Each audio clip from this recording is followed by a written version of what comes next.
The moment the Alpha King's eyes locked on hers, Kaela Thorne knew two things.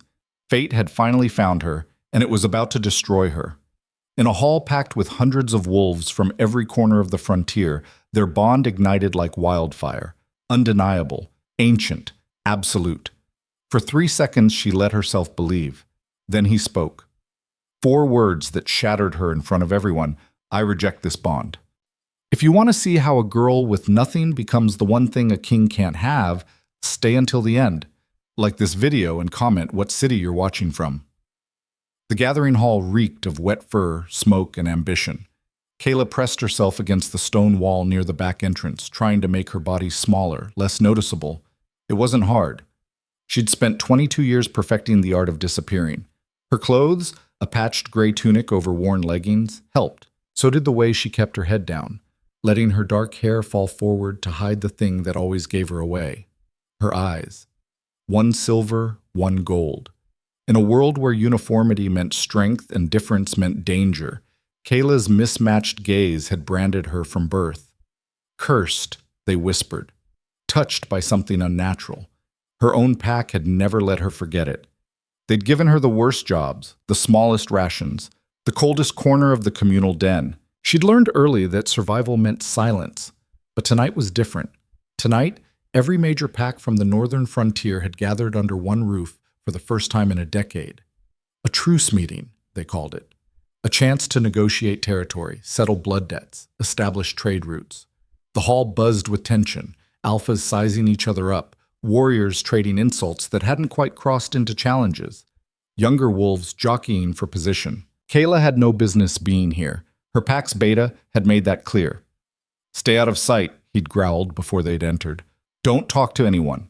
Don't look at anyone. You're only here because we needed the numbers to look respectable. Understand? She'd nodded. She always nodded.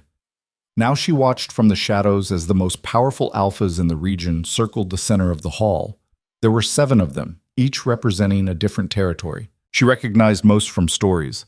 Marcus Holt of the Iron Ridge Pack, brutal and efficient. Sarah Blackwood of the Embercrest Wolves, whose reputation for strategic ruthlessness preceded her. Victor Kane, the oldest alpha present, whose pack controlled the richest hunting grounds in the north. And then there was Darian Voss. Even from across the crowded hall, Kaela could feel the weight of his presence. The Alpha King of the Shadow Peak territory didn't just command attention, he devoured it. 6'4", broad-shouldered, moving with the kind of lethal grace that came from a lifetime of dominance. His dark hair was pulled back, revealing a face that could have been carved from granite. Sharp jaw, harder eyes. Everything about him screamed power. He was 28 and had held his position since he was 19 when he'd killed his own father in a challenge duel after the old Alpha had grown weak. No one questioned his right to rule. No one dared. Kaela had never seen him in person before. Her pack was small, insignificant, barely clinging to a thin strip of territory on the edge of Shadow Peak's domain. They paid tribute, kept their heads down, and prayed Darian never noticed them enough to decide their land was worth taking. She should have looked away, but something held her gaze. Maybe it was the way he moved through the crowd like a blade cutting through water. Maybe it was the cold calculation in every gesture, every word. He was negotiating with Victor Kane now, their voices too low to hear, but the tension in their postures said everything. Kaela's chest tightened, and then, impossibly, inexplicably, Darian's head turned. His eyes found hers across 100 feet of packed bodies. The world stopped. It wasn't poetic, it wasn't gentle. It was a thunderclap in her skull, a hook sinking into her sternum and pulling tight. Every instinct she had screamed at her to run, to hide, to break the connection, but her body wouldn't obey. The bond snapped into place like a steel trap closing, and suddenly she could feel him, his presence, his strength, the absolute certainty that they were meant to find each other. Mate. The word echoed in her mind, primal and undeniable. Around them, conversations continued. Wolves laughed, argued, drank. No one else felt it. This was between her and him, a secret written in biology and fate. Darian's expression didn't change, but she saw the recognition flash in his eyes. He felt it too. He had to. For 3 heartbeats, Kaela let herself believe that everything was about to change. That maybe, just maybe, fate had finally decided she mattered. that the girl everyone overlooked had been chosen for something extraordinary. Then Darian's lip curled. He looked at her like she was dirt on his boot, and he started walking toward her. The crowd parted without him asking. They always did. Kaela's pulse hammered in her ears as he crossed the distance, each step deliberate, unhurried. She couldn't move, couldn't breathe. Her back was already against the wall. He stopped 3 feet away, towering over her. Up close, he was even more overwhelming. She could smell him, pine and smoke, and something darker, something that made her wolf whimper and press low. The bond pulled tighter, demanding she close the distance, demanding she submit, demanding she acknowledge what they both felt. "Look at me." His voice was low, commanding, not a request. Kaela forced herself to raise her head, to meet his gaze. She saw the moment her eyes registered, the silver and gold, the unmistakable proof of her difference. Darian's jaw tightened. "What's your name?" Kaela Thorne." Her voice came out smaller than she wanted. "I don't care what pack you're from." He cut her off, his tone flat. "How old are you?" 22. "Rank?" She hesitated. I don't have one." Something flickered in his expression. Not surprise, disgust. The bond was still there, still pulling, still screaming that this was right, this was meant to be. But Kaela could see the calculation happening behind his eyes. She could practically hear his thoughts. Weak, unremarkable. Those eyes. What would the other alphas think? "Please," she whispered, hating how desperate she sounded. "I feel it too. I know you—" "Stop talking." The command hit her like a physical blow. Her mouth snapped shut. Darian glanced over his shoulder. The other alphas were watching now, conversations dying as they noticed the Shadow Peak King's attention fixed on some nobody in the corner. Marcus Holt raised an eyebrow. Sarah Blackwood's expression was unreadable. When Darian turned back to Kaela, his face was a mask. "I reject this bond." The words were quiet, clinical, final. Kaela stopped breathing. "You are not fit to stand beside an alpha, let alone an alpha king." He didn't raise his voice. He didn't need to. Whatever accident of biology created this connection, it's irrelevant. I choose status over instinct, strength over sentiment. "But," her voice cracked, we're nothing." The coldness in his eyes was absolute. "In front of everyone here, I'm making this clear. I, Darian Voss, Alpha King of Shadow Peak, formally reject Kaela Thorne as my mate. The bond is severed. You have no claim on me. You never will." The pain was immediate and catastrophic. It felt like someone had reached into her chest and torn something vital out. The bond didn't just break. It shattered, sending shockwaves through her entire body. Kaela's knees buckled. She caught herself against the wall, gasping, as her wolf howled in anguish inside her mind. Around them, the hall had gone silent. Everyone was watching. "Cursed eyes," someone muttered. "No wonder he rejected her." "Poor bastard," another voice added. "Imagine being saddled with that." "She's got nothing. No rank, no strength. What did she expect?" The whispers spread like poison. Kaela could feel hundreds of eyes on her, could hear the mockery, the pity, the contempt. Her own pack members stood frozen across the hall, their faces twisted with embarrassment and disgust. Darian hadn't moved. He stood there, watching her break, his expression unchanged. "Leave," he said, "before you embarrass yourself further."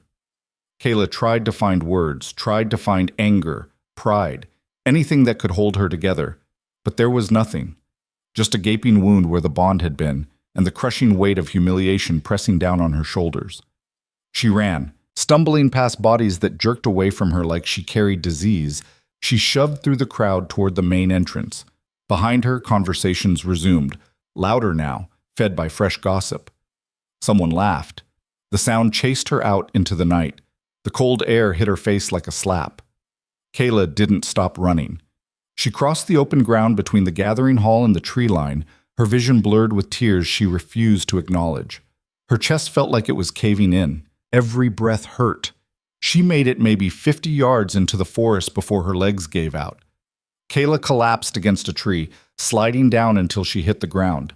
The pain was everywhere now, physical, emotional, impossible to separate. Her wolf was screaming, clawing at her insides, demanding they go back, demanding they fight, demanding they make him see. But Kaela knew the truth. She wasn't strong enough to fight an alpha king. She wasn't strong enough for anything. Pathetic. The voice came from behind her. Kayla's head snapped up. 3 men stepped out of the shadows between the trees. She recognized them vaguely. Warriors from one of the eastern packs.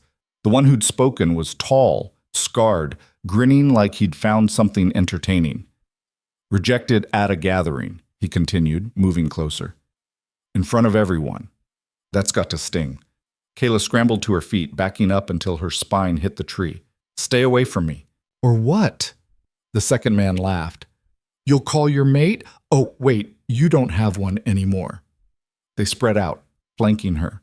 Predators circling wounded prey. We heard what Darian said, the third one added. Unfit, weak, cursed. He tilted his head, studying her eyes. Maybe he was right. Maybe you're not worth protecting. Kayla's heart hammered. She looked past them, toward the gathering hall. Too far. No one would hear her scream. Just let me go, she managed. I'm not worth your time. Maybe not. The scarred one shrugged. But we've been drinking and you're alone, and honestly, after watching you get humiliated like that, we figured you might appreciate some company. The way he said company made her skin crawl. Kayla's mind raced. She wasn't a fighter. She'd never been trained, never been taught to defend herself. Her pack had made it clear she wasn't worth the effort. But she had to do something. When the scarred man lunged, she dodged, barely. His hand caught her shoulder instead of her throat, spinning her around. She tried to run, but the second man was already there, shoving her backward. She hit the ground hard, the air knocked from her lungs. Not so fast, cursed girl. They closed in. Kaela kicked out, catching one in the knee. He grunted, stumbled, but didn't fall.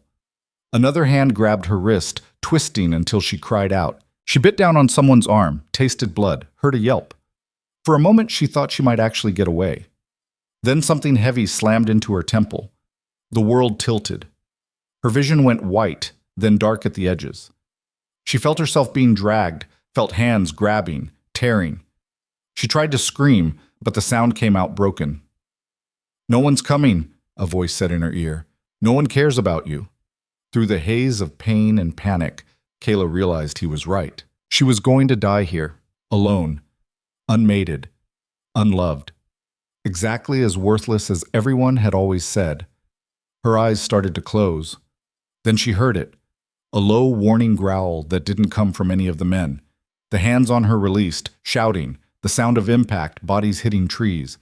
Kayla's vision swam, unable to focus. She caught glimpses, a figure moving too fast to track, the scarred man's face twisted in terror, someone running. Then silence. Strong hands lifted her, careful this time. Kaela tried to fight, tried to pull away, but she had nothing left.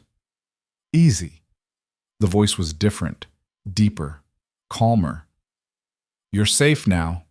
She managed to focus enough to see his face, younger than Darian, maybe 25 or 26, dark eyes that held something she didn't recognize at first. Concern. Actual concern. Who? Her voice cracked. Rhett Calder, he said. Alpha of the Northern Ridge Pack. Can you stand? Kaela tried. Her legs wouldn't support her. Rhett caught her before she fell, shifting her weight easily. I'm taking you to my healer. Don't argue. She didn't have the strength to argue anyway. As Rhett carried her back toward the gathering hall, toward a different entrance, she noticed, one that led to the guest quarters, Kayla's mind struggled to process what had happened. She'd been rejected, humiliated, attacked, and now rescued by a stranger. None of it made sense. Why? She managed to whisper. Rhett glanced down at her. Why what? Why help me? You don't... No one... Because those men were about to do something unforgivable, he said simply. And because I saw what happened in the hall. What Darian did to you. Kaela closed her eyes. The humiliation crashed over her again. He was wrong. Her eyes snapped open. What? Darian was wrong. Rhett's voice was firm. Rejecting a mate bond like that, in public, without even giving you a chance? That's not strength. That's cruelty disguised as pragmatism. I'm... Kayla's throat tightened. I'm nobody. I'm weak. I have these eyes, and I don't have rank, and I... You survived, Rhett interrupted. 3 men tried to kill you, and you fought back. You're still breathing. That's not weakness. Kaela wanted to believe him. She wanted to so badly it hurt almost as much as the broken bond. But belief required hope, and hope had just been ripped out of her in front of hundreds of witnesses. Rhett pushed through a door into a warm room that smelled of herbs and wood smoke. A woman looked up from a table covered in supplies. The healer, Kaela assumed. Her eyebrows rose when she saw them. Rhett, what happened? Attack. 3 men from Jonas's pack, I think. I'll deal with them later. He set Kaela down carefully on a cot. She needs treatment. Head injury, possible broken ribs, various cuts and bruises. The healer was already moving, gathering supplies. I'll take care of her. You should... I'm staying. Something in his tone made it clear this wasn't negotiable. The healer nodded and got to work. Kaela drifted in and out as the woman cleaned her wounds, wrapped her ribs, applied something cool to the lump on her temple. The pain was still there, physical and emotional, tangled together, but exhaustion was pulling her under. Sleep, Rhett's voice said from somewhere nearby. You're safe here. Safe. Kaela didn't believe in safety anymore. But as consciousness slipped away, she found herself holding onto those words anyway, because they were the only thing she had. When Kaela woke, sunlight was streaming through a small window above the cot. Her entire body ached. Moving even slightly sent sharp pains through her ribs. She was alone in the room. Slowly, carefully, she sat up. Someone had left clean clothes folded on a chair, simple but well made, nothing like the patched rags she'd been wearing. There was also a basin of water, a cloth, and a plate of bread and cheese. Kaela stared at it all, trying to remember when anyone had left her anything without expecting something in return. The door opened. Rhett stepped inside, carrying a cup of something that steamed. He paused when he saw she was awake. How do you feel? Like I got beaten and rejected in the same night. The words came out more bitter than she intended. Rhett's expression didn't change. He set the cup down on the table beside her, tea from the smell. The gathering ended early this morning. Most of the packs have already left, including Darian's probably. Kaela told herself the spike of pain at that thought was just the broken bond, nothing more. I should go, she said. My pack will be... Your pack left without you. The words hit like a punch. Kaela stared at him. What? They departed before dawn. I spoke with their beta personally. Rhett's voice was carefully neutral. He said, and I quote, "She's no longer our problem. Let her find her own way." Of course they had. Of course. Why would they want to bring home the girl who'd embarrassed them, who'd been publicly rejected, who'd always been more burden than asset? Kayla's hands started shaking. She pressed them against her thighs, trying to stop it, but the trembling spread. Her pack was gone. Her mate had rejected her. She had nothing. No home, no protection, no purpose. She was completely alone. Breathe. Rhett moved closer, crouching so they were eye level. Kaela, breathe. She tried, failed, tried again. The panic was crushing, suffocating. Listen to me. His voice cut through the spiral. You have a choice right now. You can fall apart or you can survive. Which is it going to be? I don't know how to survive, she gasped. I never learned. I was never. So learn now. I can't. Yes, you can. Rhett's dark eyes held hers, steady and certain. You think you're weak because that's what they told you. But I saw you last night. I saw you fight even when you had no chance.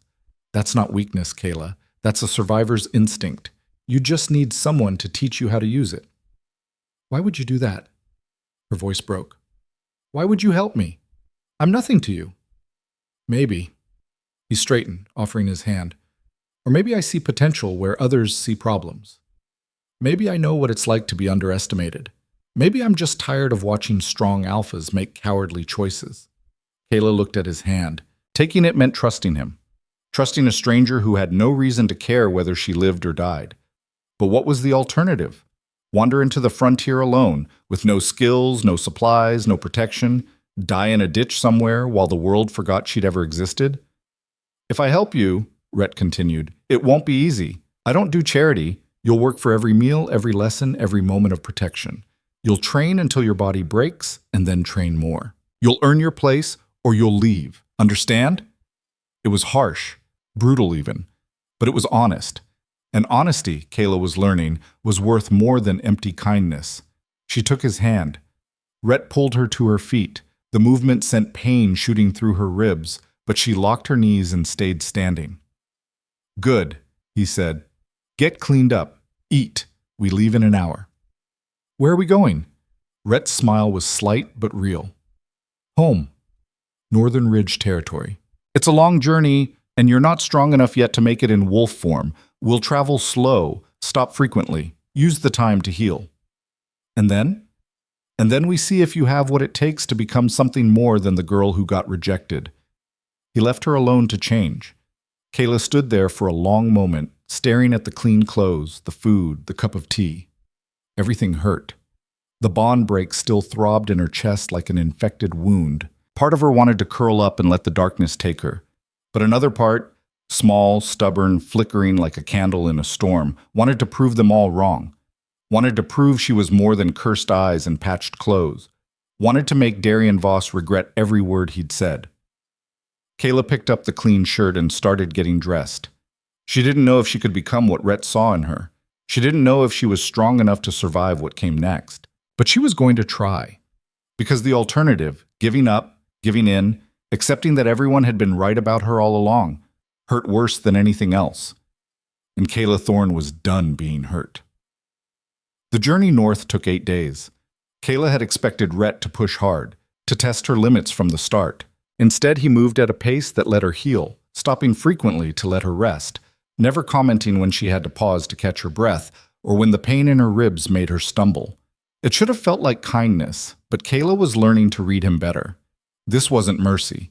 This was strategy. He was letting her body mend so he could break it properly later. They traveled through territories she'd never seen, crossing rivers swollen with spring melt and climbing ridges that offered views of endless forest.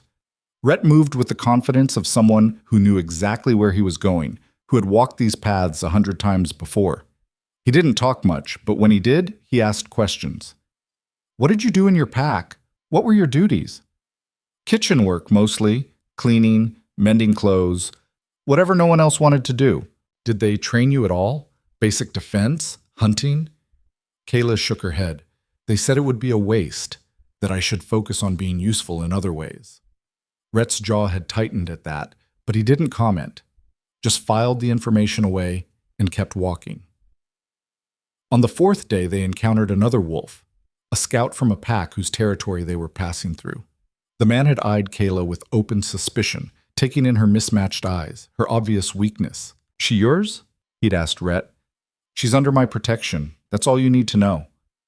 Heard there was some drama at the gathering, something about Darian Voss rejecting his mate. The scout's grin was nasty. This her? Rhett's voice had gone cold. Move along before I decide your alpha needs a reminder about respecting territorial agreements. The scout had left, but not before throwing Kaela a look that said he'd be spreading the story far and wide. She'd felt the shame burn through her all over again, but Rhett hadn't acknowledged it, just kept walking like nothing had happened. By the 7th day, Kaela could feel herself getting stronger. The acute pain in her ribs had dulled to a persistent ache. Her head had stopped throbbing. She could walk for longer stretches without needing to rest. It wasn't much, but it was something. We'll reach Northern Ridge tomorrow, Rhett said that evening as they made camp. Once we're there, the real work begins. Last chance to back out. Kaela looked at him across the small fire. And go where? Fair point. He pulled dried meat from his pack, tossed half to her. My pack isn't like yours. We don't tolerate weakness, but we don't confuse weakness with lack of training. Everyone pulls their weight. Everyone trains. Everyone contributes. What if I can't keep up? Then you'll fail. But you'll fail trying, which is more than most people can say. Rhett studied her for a moment. I'm not going to lie to you, Kaela. Some of my wolves won't like this. A rejected mate with no pack and no training, they'll see you as dead weight. You'll have to prove them wrong. I don't know how. Yes, you do. You just haven't figured it out yet. The certainty in his voice made her want to believe him. But belief was still a foreign concept, something that felt dangerous to hold on to. They crossed into Northern Ridge territory just after dawn. The first thing Kaela noticed was how different it felt from her old pack's land.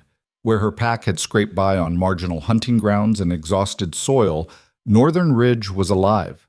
The forest was thick with game trails. The river that cut through the valley ran clear and fast, full of fish. And the compound itself, built into a natural amphitheater of stone and timber, looked like it had been designed for both comfort and defense. Wolves stopped what they were doing to watch as Rhett led her through the main gates. Kaela felt their eyes on her, felt the weight of their judgment. A woman hauling firewood paused mid-step, her expression hardening. Two men sparring in a training circle slowed, their attention shifting. A group of younger wolves near the communal kitchen whispered among themselves. None of them looked friendly. "Ignore them," Rhett said quietly, eyes forward. He led her to a long building on the eastern edge of the compound. The barracks, she realized.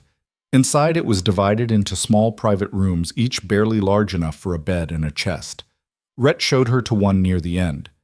"This is yours. Meals are communal, served at dawn, midday, and dusk. Training starts tomorrow morning. First light. Don't be late." He turned to leave, then paused. "And Kaela? Don't let them intimidate you. They'll test you. It's what we do. How you respond matters more than what they say." Then he was gone, leaving her alone in a room that smelled of pine and stone. Kaela sat on the edge of the narrow bed, suddenly exhausted. She'd made it here. She was alive, sheltered, fed. By any measure, she was better off than she'd been 8 days ago.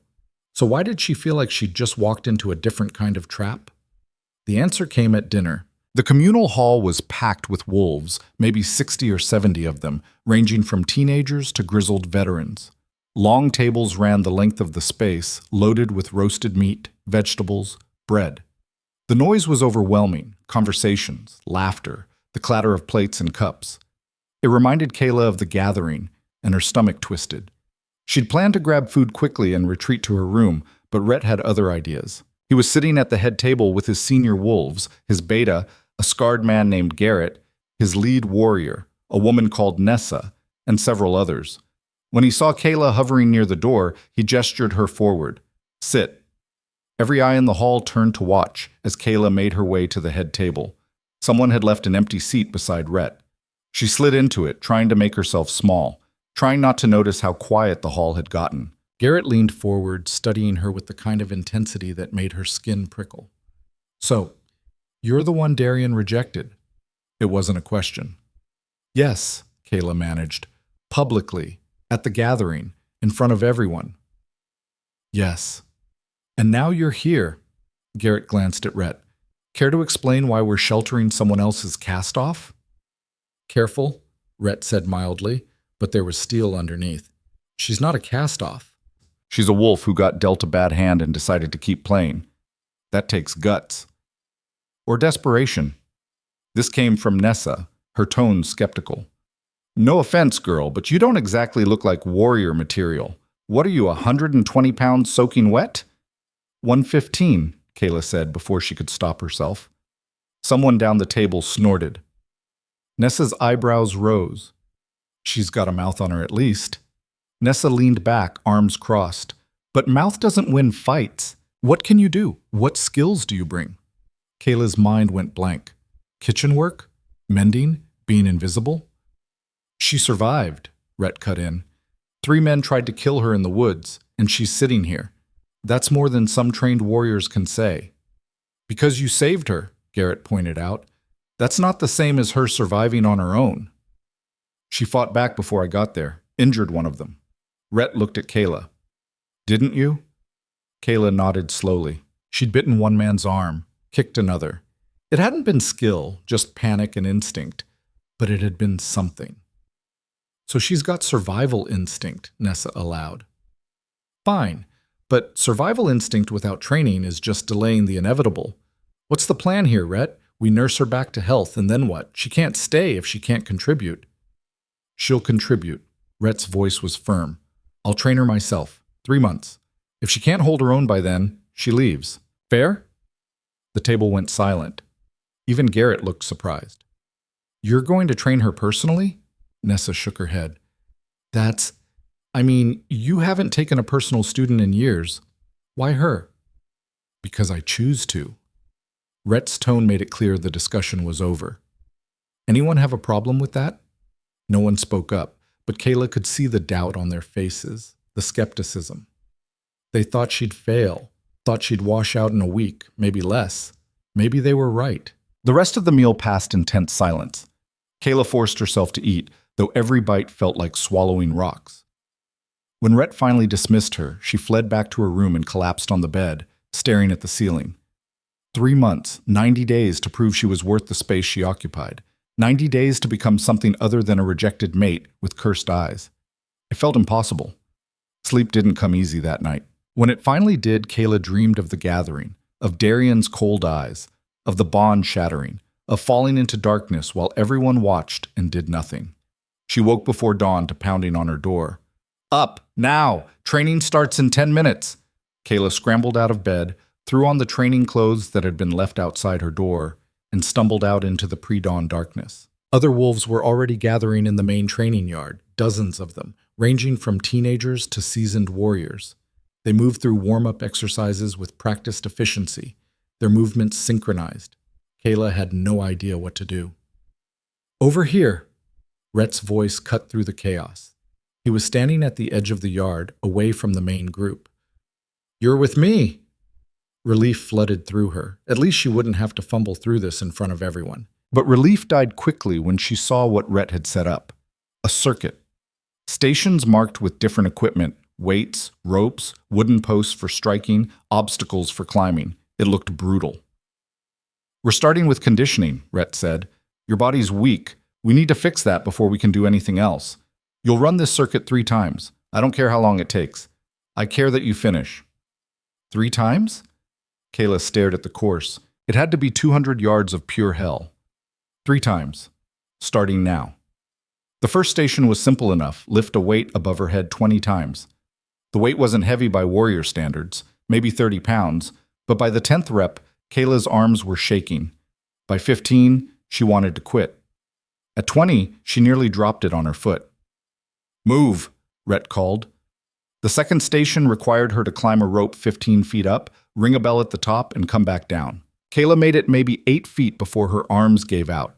She slid down, rope burning her palms, and landed hard on the packed earth. Again.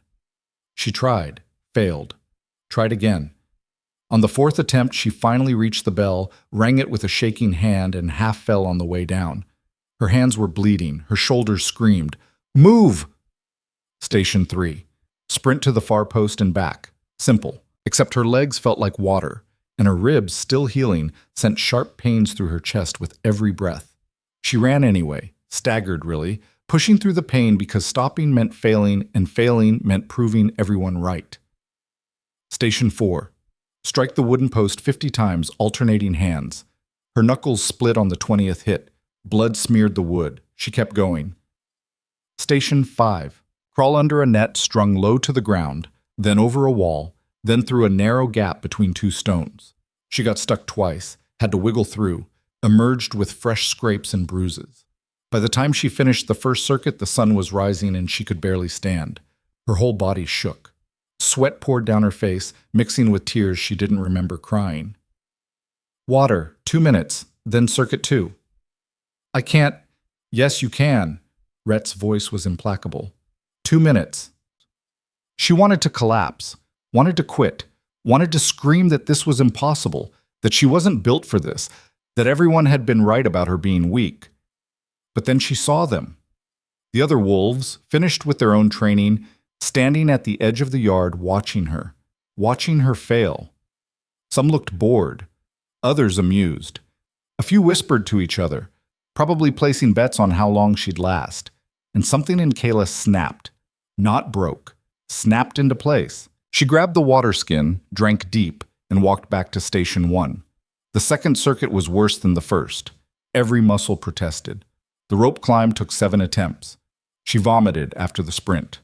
Her hands left bloody prints on everything she touched. But she finished. Circuit 3. Kaela looked at Rhett. really looked at him. His face was unreadable, but his eyes, there was something there, a challenge, a question. Can you? Will you? She wanted to hate him for pushing her this hard. Part of her did hate him, but another part understood. This wasn't about strength, not yet. This was about will, about proving that she could take the pain, absorb it, and keep moving. About proving that Darian had been wrong. The third circuit took over an hour. Kaela lost count of how many times she fell, how many times she had to stop and breathe through the pain.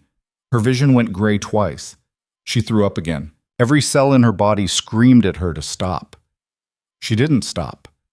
When she finally rang the bell on the last rope climb and dropped to the ground at the end of the final station, she couldn't get up, literally couldn't. Her legs wouldn't respond. She lay there in the dirt, gasping, bleeding, completely spent. Rhett crouched beside her. 3 circuits, 4 hours. You finished. Barely, she rasped. Doesn't matter. Finished is finished. He offered his hand. Can you stand? It took 2 tries, but she made it to her feet, swaying. Good. Go eat. Tend your wounds. Rest until midday training. There's more? There's always more. Rhett's expression softened just slightly. But you did well, Kaela. Better than I expected for day 1. It wasn't much of a compliment, but it hit her harder than any praise she'd ever received. Because it was earned. Because she'd bled for it. Kaela limped toward the barracks, every step agony. Behind her, she heard the murmur of voices, the wolves who'd been watching. She caught fragments. 4 hours for 3 circuits, that's pathetic. But she finished. Give her a week before she quits. Saw her hands, looked like raw meat. Still finished, though. Let them talk, let them doubt. She'd finished. That was more than they'd expected. That was more than she'd expected. The next 3 weeks were hell. Every morning started with circuits. Rhett added new stations, increased the weights, timed her sprints. She failed more than she succeeded. Some days she couldn't finish. Those days, Rhett made her repeat the whole thing the next morning before the new session started. Midday was combat training. Basic strikes, defensive positions, how to fall without breaking bones, how to read an opponent's body language. Nessa ran these sessions, and she pulled no punches, literally. Kaela went to bed every night covered in new bruises. Evenings were endurance runs, miles through the forest, over rough terrain, in all weather, sometimes alone. Sometimes with other wolves who resented having to slow down for her. She lost weight she couldn't afford to lose. Her hands developed permanent calluses. Her knuckles stayed split and swollen. She learned to tape her ribs before training so the pain wouldn't steal her breath. She learned to push through exhaustion so complete it felt like drowning. And slowly, so slowly she almost didn't notice at first, she got stronger. The rope climb that had taken 7 attempts on day 1 took 3 attempts by week 2. Then 1 attempt. Then she could do it twice without stopping. The 30-pound weight she'd struggled with became 40 pounds. Then 50. Then she was doing circuit variations with 60. The sprint that had left her vomiting became something she could do without stopping to breathe. It wasn't fast. It wasn't pretty. But it was progress. The pack noticed. Some warmed to her, a little. Others remained convinced she'd wash out eventually. Garrett still watched her with skepticism. Nessa was brutal, but fair. The younger wolves mostly ignored her, which was better than mockery. But there was one group that actively wanted her gone. Led by a warrior named Cade, they made their feelings clear. Nasty comments during meals. Accidentally tripping her during runs. Pushing her around during combat drills harder than necessary, laughing when she hit the ground. Rhett noticed but didn't intervene. Handle it yourself, he told her. I won't always be there to protect you. Kaela tried to ignore them. Tried to focus on her training, on getting stronger. But Cade and his friends were relentless. It came to a head in week 4. Kaela was running her evening route, alone as usual, when Cade and 2 others intercepted her on a narrow trail. They formed a wall blocking her path. Well, well, the Alpha's little charity case. Cade's smile was all teeth. How's the training going? You managing to lift that big, scary 30-pound weight yet? It's 60 now, Kaela said, trying to step around them. They moved to block her. 60, wow. Impressive, Cade's voice dripped sarcasm. You know what I heard? I heard Darian Voss took one look at you and realized he'd rather have no mate than a cursed, weak, pathetic excuse for a wolf. I heard he rejected you in front of everyone because the thought of being tied to you made him sick. The words hit like fists. Kaela's hands clenched. Nothing to say? Cade pushed. I also heard you begged, that you actually begged him to keep you. Is that true? Did you get on your knees in front of everyone and beg? Move, Kaela said quietly. Make me. It was the wrong thing to say. 4 weeks of pain, of pushing through exhaustion, of being beaten down and getting back up had built something in Kaela, something hard and sharp and angry. All the rage she'd swallowed at the gathering, all the humiliation she'd endured, all the doubt and fear and shame, it crystallized into a single point of focus. She moved, not gracefully, not with technique, but with every ounce of strength she'd built and all the fury she'd been carrying. Kaela's fist caught Cade in the throat, not hard enough to do real damage, but enough to make him stagger back, choking. Before his friends could react, she spun and drove her elbow into the nearest one's gut. The third one grabbed her from behind, but she remembered Nessa's lessons. She dropped her weight, twisted, and slammed her heel down on his instep. When his grip loosened, she broke free and put distance between them. All 3 of them stared at her, shocked. Kaela's hands shook, her heart hammered. She'd just attacked 3 pack members. She was probably about to get destroyed, but she stood her ground. I said move. Cade recovered first, rage replacing surprise on his face. You stupid! Enough! Rhett's voice cut across the clearing like a blade. He stepped out from the trees and Kaela realized he'd been watching the whole time, waiting to see what she'd do.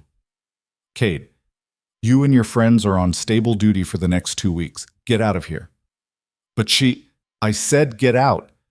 They left, shooting Kaela looks that promised this wasn't over. When they were gone, Rhett turned to her. That was stupid. I know. You're not strong enough yet to fight 3 warriors at once. If they'd decided to really hurt you, you'd be in pieces right now. I know. But Rhett's expression shifted, something like approval flickering across his face. You didn't back down. You saw an opening, and you took it. That's good instinct. Kaela's legs were shaking now that the adrenaline was fading. I couldn't listen to it anymore. What he said about the gathering, about Darian, about me begging. Did you beg? The question was gentle, but it still hurt. For about 3 seconds, Kaela admitted, before I realized it wouldn't matter, that he'd already made his choice and nothing I said would change it. Rhett nodded slowly. Darian's an idiot, and Cade's a bully who picks on people he thinks are weaker than him. You just taught him you're not as weak as he assumed. He won't forget that. He's going to make my life worse now. Probably. So get stronger faster. Rhett started walking, gesturing for her to follow. From now on, we add sparring to your evening routine. Real fights, not just drills. You need to learn how to handle opponents who want to hurt you. I'm already barely keeping up with the current schedule. Then you'll have to work harder. He glanced at her. I never said this would be easy, Kaela. I said it would be brutal. I said you'd have to earn every inch. But I also said I saw potential. Today, you proved I wasn't wrong. Don't waste it. They walked back to the compound in silence. Kaela's whole body ached. Her knuckles were swelling from hitting Cade, and she knew tomorrow would hurt even more. But underneath the pain, there was something else. Pride. Small, fragile, but real. She'd stood up for herself. She'd fought back. And she'd survived. It was a start. The next 6 weeks blurred together in a haze of pain and progress. Rhett added sparring to her routine, pairing her with wolves who wouldn't go easy on her. She lost every fight, every single one. But she learned how to read a punch before it landed, how to protect her ribs, how to create distance when she was overwhelmed, how to take a hit without falling apart. Her body changed. Muscles developed where there had been nothing. Her movements became faster, more controlled. She could run 10 miles without stopping, could complete the circuits in 2 hours instead of 4, could hold her own in hand-to-hand combat for more than 30 seconds before getting taken down. The pack's attitude shifted, slowly, grudgingly. Some wolves nodded to her now when they passed. Others included her in conversations at meals. Even Garrett admitted, almost reluctantly, that she was showing improvement, But Cade and his group remained hostile. They followed the letter of Rhett's orders, but not the spirit. Small sabotages. Hiding her training gear, spreading rumors, shoulder-checking her in hallways. Nothing Rhett could punish them for directly, but enough to make her life difficult. Kaela ignored it. She had bigger problems, like the fact that in 2 weeks, the 3-month deadline would be up. Rhett had promised to evaluate her progress, and she knew the whole pack would be watching. If she failed, if she couldn't prove she was worth keeping, she'd be cast out. Again. The thought terrified her more than any physical pain. "You're distracted." Nessa's observation came during a sparring session.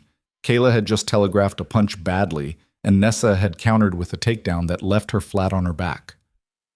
"Sorry," Kaela gasped, trying to get her breath back. "Don't be sorry. Be focused." Nessa offered a hand, pulled her up. "What's eating you?" "The evaluation. It's 2 weeks away. I know. Everyone knows." Nessa studied her. "You worried you'll fail? Wouldn't you be?" "Not if I'd seen the progress you've made." Nessa's voice was matter-of-fact.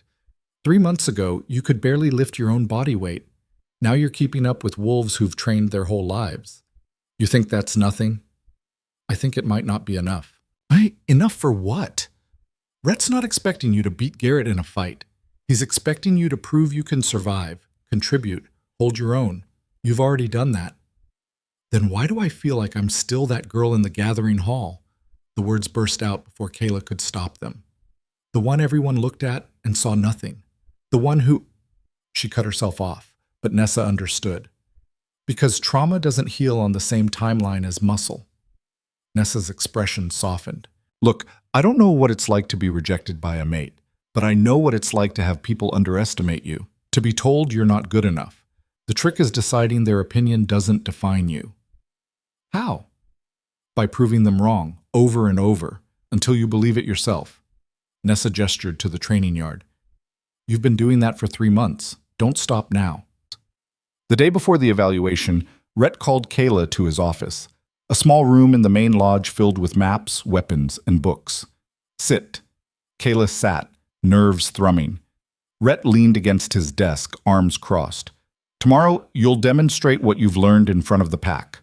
Combat skills, physical conditioning, strategic thinking. The senior wolves will vote on whether you stay." "What if they vote no?" "Then you leave." His voice was blunt. "But I don't think that's going to happen." "You don't?" "No. Because I've watched you transform yourself from someone who couldn't complete one circuit into someone who runs them without breaking a sweat. I've watched you take beatings in the sparring ring and come back for more. I've watched you face down wolves who hate you and refuse to quit." Rhett's dark eyes held hers. "You're not the same person who arrived here 3 months ago, Kaela. Tomorrow, you just have to show them what I already know."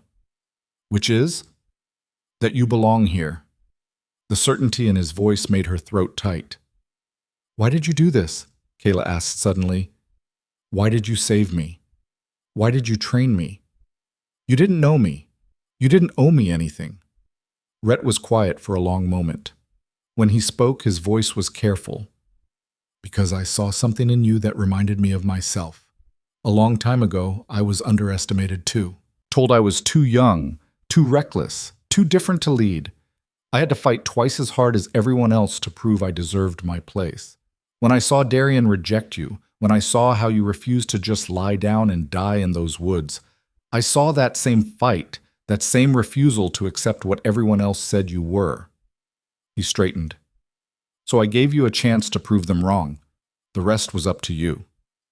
Kaela didn't know what to say to that. Didn't have words for the gratitude and fear and determination tangling in her chest.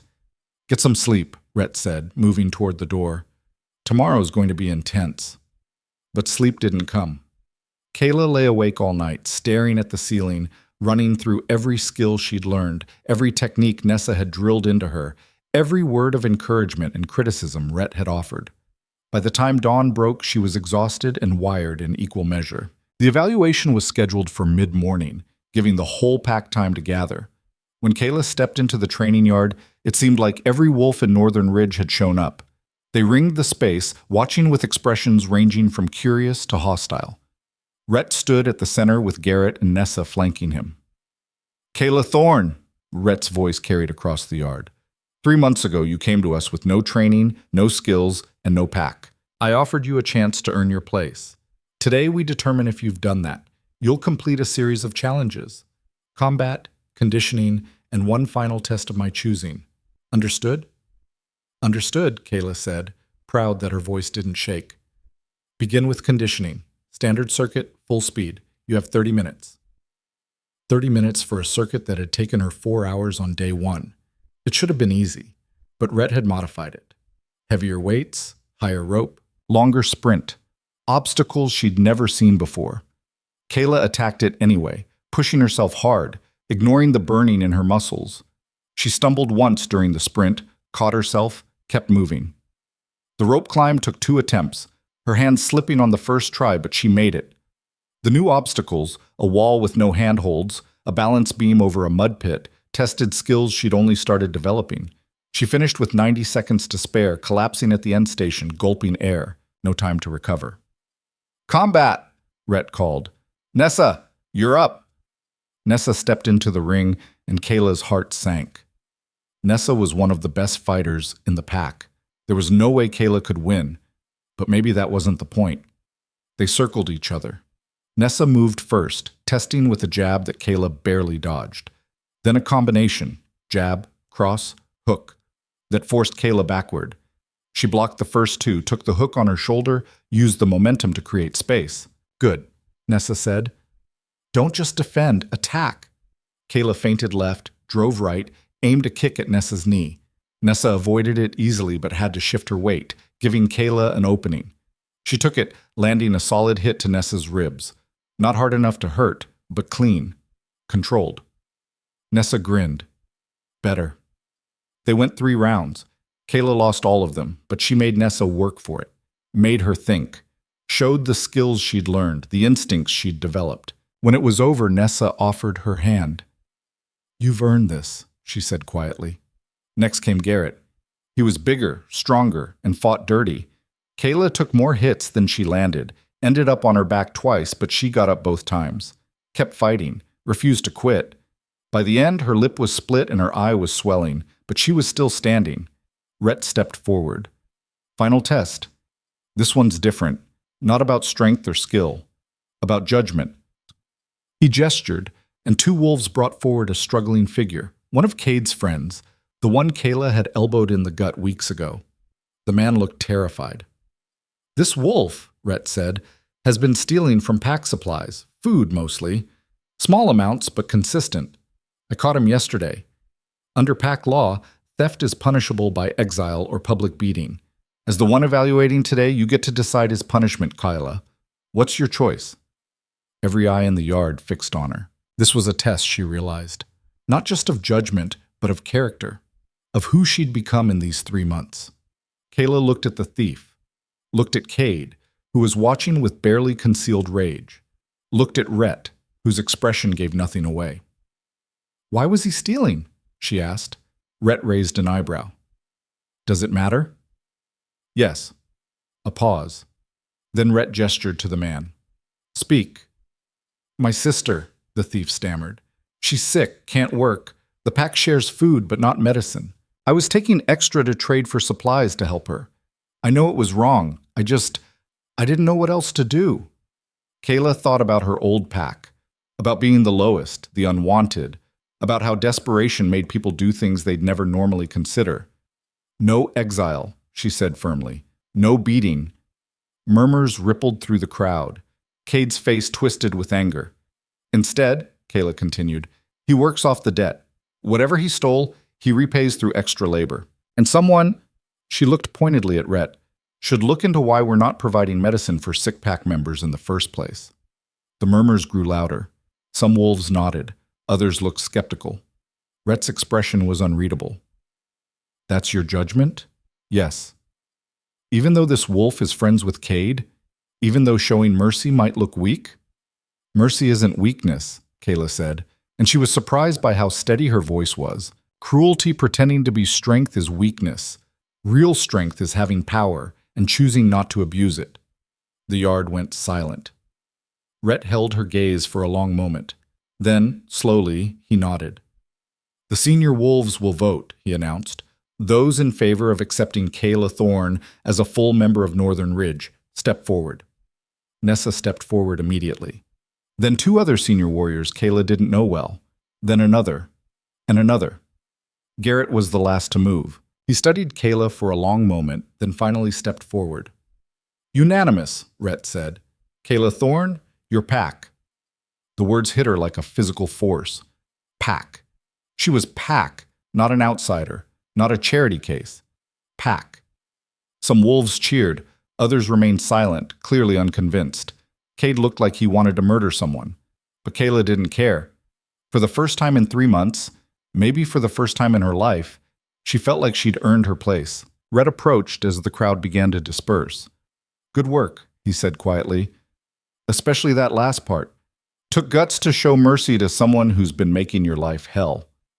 You knew? Kaela asked. About Cade and his friends? Of course I knew. I wanted to see how you'd handle it. Rhett's slight smile said he was pleased with her choice. Come on, let's get that eye looked at. As they walked toward the medical building, Kaela felt lighter than she had in months. The pain was still there, physical and emotional, scars that might never fully heal. But she'd proven something today. Not to the pack, to herself. She wasn't the weak, cursed, rejected girl anymore. She was Kaela Thorne, warrior of Northern Ridge, and anyone who thought otherwise was about to learn a very painful lesson. 3 months of peace followed her acceptance into the pack. 3 months of training without the weight of proving herself, of meals where she didn't feel like an intruder, of nights where she slept without nightmares of rejection and humiliation. Kaela had started to believe she could build a life here, far from the memories of the gathering and the bond that had shattered her. Then the messenger arrived. It was early autumn, the air sharp with the promise of winter. Kaela was in the training yard sparring with a younger wolf named Finn when the commotion started. A wolf she didn't recognize, lean, exhausted, covered in trail dust, stumbled through the main gate, flanked by 2 of Northern Ridge's border guards. Rhett emerged from the main lodge, Garrett and Nessa close behind. Who are you? Rhett's voice carried across the yard. Marcus Cole, Alpha. The messenger's voice was hoarse. From Shadow Peak territory, I carry a formal summons from Alpha King Darian Voss. Kaela's blood went cold. The messenger pulled a sealed letter from his pack, handed it to Rhett. The yard had gone silent, everyone watching as Rhett broke the wax seal and scanned the contents. His expression darkened with each line. What does it say? Garrett asked. Rhett's jaw clenched. Darian is hosting a summit. All major packs are required to attend. Territorial negotiations, trade agreements, the usual political posturing. He paused, his eyes finding Kaela across the yard. He specifically requests that Northern Ridge bring all pack members of note. The implication was clear. Darian knew she was here, and he wanted her there. You don't have to go, Rhett said later when they were alone in his office. Kaela sat across from him, her hands twisted together in her lap. I can make excuses. Say you're on border patrol, injured, anything. He'll know you're lying. Let him know. Rhett's voice was hard. You owe him nothing, Kaela. You don't have to subject yourself to, I want to go. The words surprised them both. Rhett studied her. Why? Kaela took a breath, trying to organize the storm of emotions in her chest. Because I spent 6 months running from what happened at the last gathering. 6 months letting his rejection define me, letting fear control me. I'm not that person anymore. She met Rhett's eyes. I want him to see that. I want him to see what he threw away. This isn't about proving anything to Darian. I know. It's about proving something to myself. Kaela's hands steadied. That I can walk into that hall and not fall apart. That I can face him without breaking. That's the last piece, isn't it? The last part of becoming someone new? Rhett was quiet for a long moment. Then, slowly, he nodded. You've changed, Kaela. You're stronger than you were. But Darian is dangerous in ways that have nothing to do with physical strength. He's manipulative, calculating. If he wants you there, it's because he has a reason, a plan. Then we'll be ready for it. We? You're not sending me alone, are you? A slight smile crossed Rhett's face. No, I'm not. We leave in 3 days. Pack light, train hard. And Kaela? Whatever happens there, you're Northern Ridge now. Your pack. That doesn't change. The word settled something in her chest. Thank you. Don't thank me yet. You haven't seen Darien again. The journey south took 5 days. Rhett brought a contingent of 20 wolves, enough to show strength without looking aggressive. Nessa came, along with Garrett and several senior warriors. Kaela rode in the middle of the group, hyper-aware of every mile that brought them closer to Shadow Peak territory, closer to him.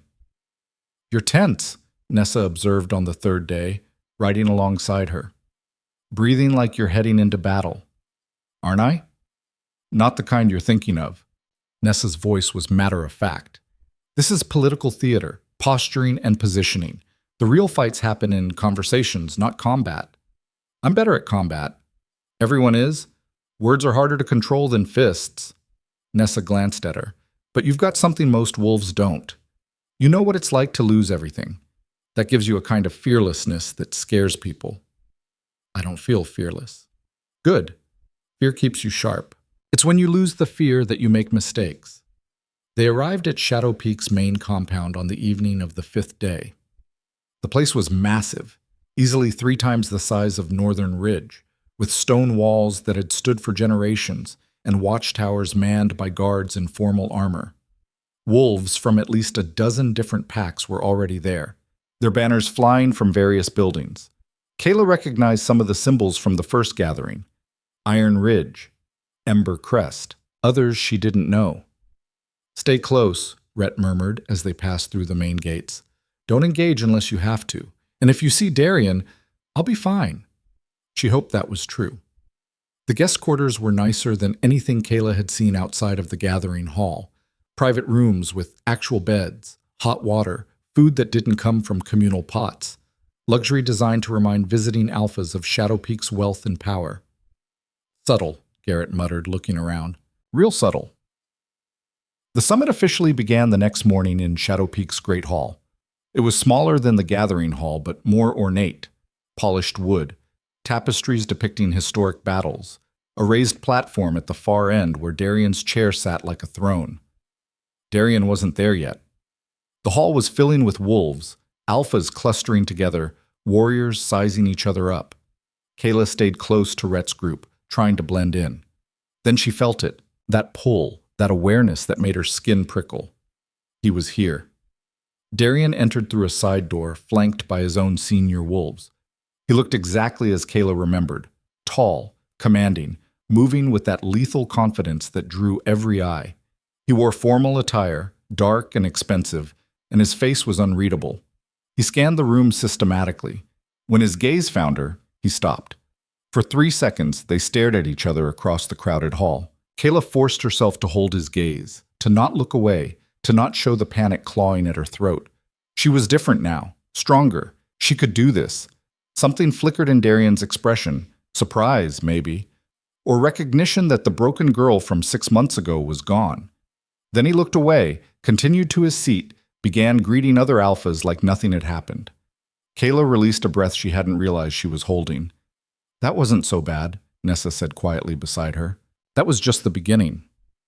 The summit was exactly as tedious as Kaela expected. Hours of territorial disputes, trade agreements, debates over hunting rights, and water access. She tried to pay attention, but her focus kept drifting to Darien. He presided over the proceedings with cold efficiency, settling disputes with a combination of logic and barely veiled threats. He was good at this, terrifyingly good, and he hadn't looked at her again, not once. Maybe that was worse than if he had. The sessions broke for lunch, wolves dispersing into smaller groups.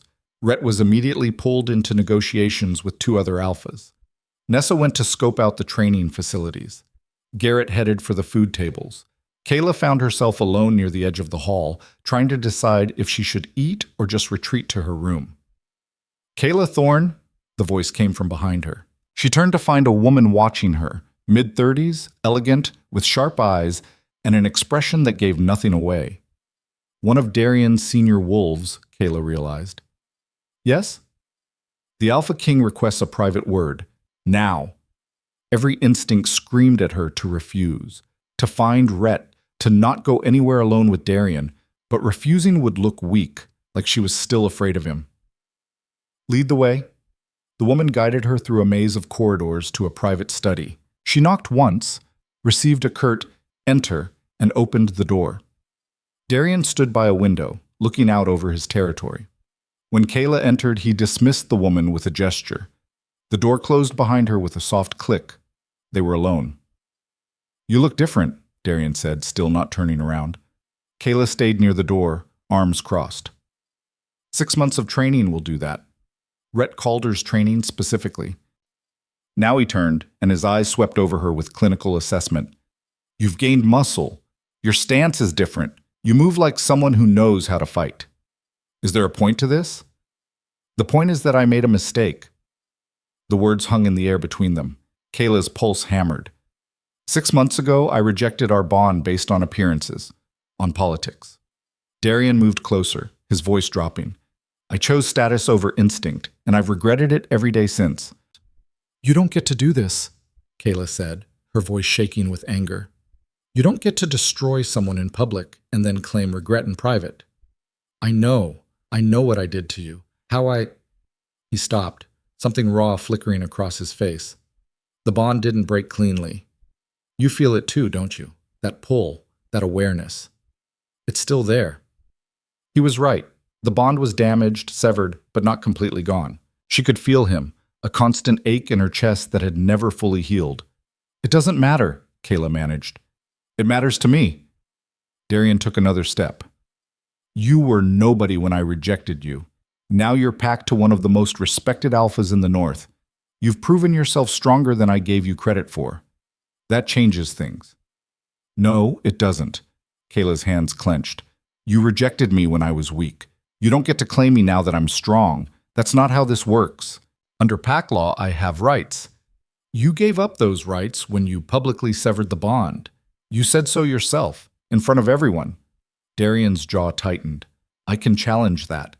Claim the rejection was made under duress, that the bond was too new to properly assess. So you're going to lie? Manipulate pack law to get what you want now that you've decided I'm worth having?" Kaela laughed, bitter. "You haven't changed at all." "Haven't I?" His voice sharpened. "I'm trying to fix my mistake. I'm trying to make this right." "By doing what? Taking me back like some lost possession? Did you even consider asking what I want?" "What do you want?" The question stopped her. Kaela stared at him, at this man who'd been her mate for 3 seconds before becoming the source of her deepest trauma. 6 months ago, she would have said yes without thinking, would have taken any scrap of acceptance he offered. Now, "I want you to leave me alone," she said clearly. "I want you to go back to your throne and your politics and forget I exist. Because I'm done being defined by you." Darian's expression hardened. "You're with Rhett now. I'm with Northern Ridge. That's not what I'm asking. And I don't owe you answers about my personal life." Kaela moved toward the door. "This conversation is over." "Wait." His hand caught her arm, not rough but firm. "Kaela, please, just listen." She yanked free, muscle memory from months of training kicking in. "Don't touch me." "I'm not trying to hurt you." "You already did." The words exploded out of her. "You humiliated me in front of hundreds of people. You rejected our bond like it was nothing. You called me weak and cursed and unfit, and everyone believed you because you're an alpha king and I was nobody. I almost died because of what you did to me. So no, you don't get to ask for my time or my understanding or my forgiveness. You get nothing." Darian's face had gone pale. "I didn't know about the attack. If I had, you wouldn't have cared. Don't pretend otherwise." Kayla's voice was cold now, controlled. "I'm leaving. Don't follow me." She was halfway to the door when he spoke again. "I'm not giving up on this. On us." Kaela paused, hand on the doorknob. "There is no us. There never was. That's the point you keep missing." She left before he could respond. The corridor outside was empty. Kaela leaned against the wall, her whole body shaking with adrenaline and anger and something she didn't want to name. Seeing him again had been harder than she'd expected, not because she still wanted him. She didn't. She couldn't. But because he'd somehow made her doubt herself all over again. "There you are." Rhett appeared at the end of the corridor, concern etched on his face. Where did you go? I turned around and you were gone. Darian wanted to talk. Rhett's expression darkened. Alone? I handled it. What did he want? Kaela pushed off the wall, started walking. To tell me he regrets rejecting me, that he made a mistake, that he wants to, I don't know, reclaim me? Fix things? What did you say? That he can go to hell. The words came out fiercer than she intended. I'm not interested in being someone's redemption arc. He had his chance, and he threw it away in the cruelest way possible. I'm done. They walked in silence for a moment, then Rhett said quietly, He's going to push this. You know that, right? Darian doesn't take rejection well. He'll see your refusal as a challenge. Let him. Kaela, I mean it. She stopped, turned to face him. I didn't come here to get him back. I came here to prove to myself that I could face him without falling apart. I did that. Whatever he does next doesn't matter. Rhett studied her for a long moment. Then he nodded. Okay, but stay close to the pack for the rest of the summit. Don't give him another chance to corner you alone. Agreed. They returned to the main hall where the afternoon sessions were about to begin. Kaela took her seat with Northern Ridge's delegation, hyper-aware of Darian's presence at the front of the room. He was watching her now, not even trying to hide it. Let him watch. She had nothing to hide. The sessions dragged on. More territorial disputes, more posturing. Kaela was starting to think the whole summit was a waste of time when Darian stood, commanding immediate silence. Before we adjourn for the evening, there's one more matter to address. His voice carried across the hall. A formal challenge has been issued. Marcus Holt of Iron Ridge claims that Shadow Peak has encroached on his eastern hunting grounds. He demands satisfaction through trial by combat. Marcus stood, a bear of a man with scars covering half his face. The boundary stones have been moved. Your wolves hunt on my land. You know the law, Darian. This gets settled the old way. I accept your challenge, Darian said calmly. My champion will face yours at dawn tomorrow. The hall erupted in murmurs. Trial by combat was ancient tradition, brutal, final, and binding. Whichever side won gained rights to the disputed territory. Whichever side lost gave it up without argument. I'll fight myself, Marcus growled. Unless you're too scared to do the same. Darian's smile was cold. I have no problem fighting my own battles, but tradition allows each side to choose their champion. I choose... His eyes swept the room, landed on someone to Kaela's left. Rhett Calder of Northern Ridge. The hall went silent. Kaela's head snapped toward Rhett, whose expression had gone carefully blank. Interesting choice, Marcus said slowly. Using another pack's alpha as your champion. That allowed? Perfectly legal, Darian replied, as long as the chosen champion agrees. Rhett, what do you say? Every eye turned to Rhett. Kaela could see the calculation happening behind his eyes. Refusing would be an insult to Darian and to Shadow Peak. It would damage Northern Ridge's standing with other packs.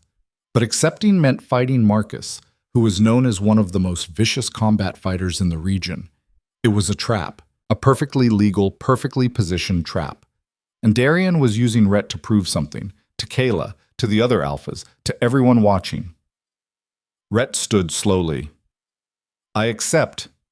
The hall erupted in conversation. Marcus was already talking to his wolves, strategizing. Darian looked satisfied, like a chess player who just executed a perfect move. Kaela felt sick. Why would he do that? She hissed to Nessa. Why drag Rhett into this?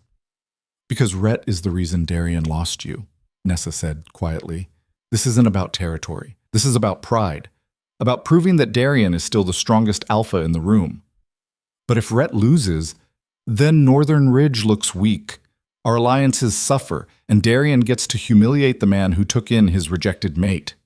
Nessa's voice was grim. It's elegant, really. Win-win for Darian no matter the outcome. The sessions ended shortly after. Wolves dispersed, already placing bets on tomorrow's fight. Kaela pushed through the crowd to reach Rhett, who was conferring with Garrett near the exit. You can't do this, she said when she reached them. Rhett glanced at her. I don't have a choice. Yes, you do. Refuse. Tell him to find another champion. And damage every alliance Northern Ridge has? Give Darian an excuse to question my leadership? Rhett shook his head.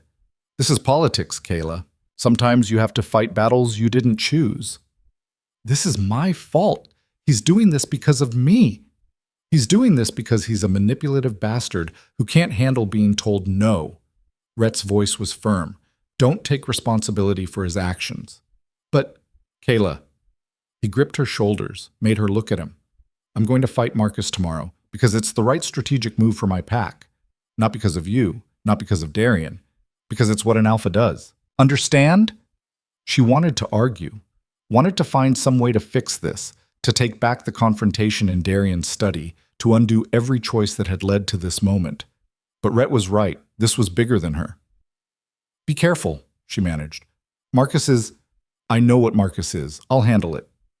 He released her shoulders, turned to Garrett. Get the others. We need to prepare. Kaela spent the evening in her room, pacing, unable to eat or settle. Every scenario she imagined ended badly. Rhett injured. Northern Ridge weakened. Darian victorious. And it was all because she'd been stupid enough to come here. Someone knocked on her door around midnight. Kaela opened it to find Nessa standing there, looking grim. You need to see something. Nessa led her through the quiet compound to the guest wing where Northern Ridge was housed. Several wolves were gathered in one of the larger rooms, voices low and urgent. Rhett was there, along with Garrett and 3 others. They were examining something on the table, papers, maps, letters. What's going on? Kaela asked. Garrett looked up. We've been digging into the territorial dispute. The boundary stones Marcus claims were moved? They weren't. We found witnesses. Neutral pack members who confirmed the stones have been in the same place for years. So Marcus is lying? Kaela frowned. Why would he challenge over fake claims? Because Darian paid him to. Rhett's voice was cold. He held up a letter, the seal broken. We found this in one of Marcus's wolf's belongings. Correspondence between Marcus and Darian dated 3 weeks ago. Darian promised Marcus expanded territory in exchange for issuing a challenge that would force me to fight. The room went silent. This whole thing is a setup, Nessa said. The summit, the challenge, everything. Darian engineered this specifically to put Rhett in danger. Why? Kaela breathed. Rhett's eyes met hers. Because he sees me as a rival. For territory, for influence. He paused. And for you. The words hit like a physical blow. This is insane, Garrett said. We can expose this. Show the other alphas the letters, prove Darian manipulated, and start a war, Rhett cut him off. Shadow Peak is the largest pack in the region. If we publicly accuse Darian of corruption, he'll retaliate. Hard. We're not strong enough to withstand that. So what do we do? One of the other wolves asked. Rhett was quiet for a long moment, thinking. Then his jaw set. I fight Marcus tomorrow. I win. And then we leave before Darian can spring whatever other traps he has planned. You're sure you can win? Nessa asked. No, but I'm sure I'm going to try. The wolves dispersed slowly, heading to their rooms to get what rest they could before dawn. Kaela lingered, waiting until only she and Rhett remained. This is my fault, she said quietly. We've been through this. No, listen. She moved closer. Darian is doing this because I rejected him, because I chose Northern Ridge, chose you. If I hadn't come here, if I hadn't, then you'd still be broken, Rhett interrupted. Still running from what he did to you, still letting fear control your life. I don't regret bringing you into my pack, Kaela. I don't regret training you, protecting you, or standing between you and him. And I'm not going to let you regret it either. But if you get hurt, then I get hurt. That's the risk. He reached out, tucked a strand of hair behind her ear, a gesture so gentle it made her chest ache. You asked me once why I helped you. The truth is I saw something in you that first night, something stubborn and fierce that refused to die even when it should have. I wanted to see what you'd become if someone gave you the chance. And I was right to want that. You're exactly who I hoped you'd be. Kaela's throat went tight. Rhett, let me finish. His hand lingered near her face. Darian had his shot. He threw it away. That's on him. What happens tomorrow? That's on him too. But you don't carry his mistakes. Not anymore. For a long moment, they just looked at each other. And Kaela realized with sudden, startling clarity that somewhere in the past 6 months, her feelings for Rhett had shifted. He wasn't just her alpha, her teacher, her protector. He was the person who'd seen her at her worst and believed she could be better, who'd pushed her past breaking and caught her when she fell, who'd given her back her strength and asked for nothing in return. "Don't die tomorrow," she whispered. "I'll do my best." His smile was slight, sad. "Get some sleep. Dawn comes early." But sleep was impossible. Kaela lay in her bed, staring at the ceiling, listening to the compound settle into silence. Somewhere in the darkness, Darian was probably planning his next move. Marcus was preparing for the fight. She couldn't think about Rhett without panic clawing at her throat. When dawn finally broke, Kaela dressed and made her way to the combat grounds, a large circular arena behind the main hall. Wolves were already gathering, hundreds of them, forming a ring around the fighting space. Northern Ridge's wolves clustered together on one side. Kaela pushed through to stand beside Nessa, who looked as tense as Kaela felt. Marcus entered first, stripped to the waist, his massive frame covered in old scars. He looked like something carved from stone, brutal, unrelenting, lethal.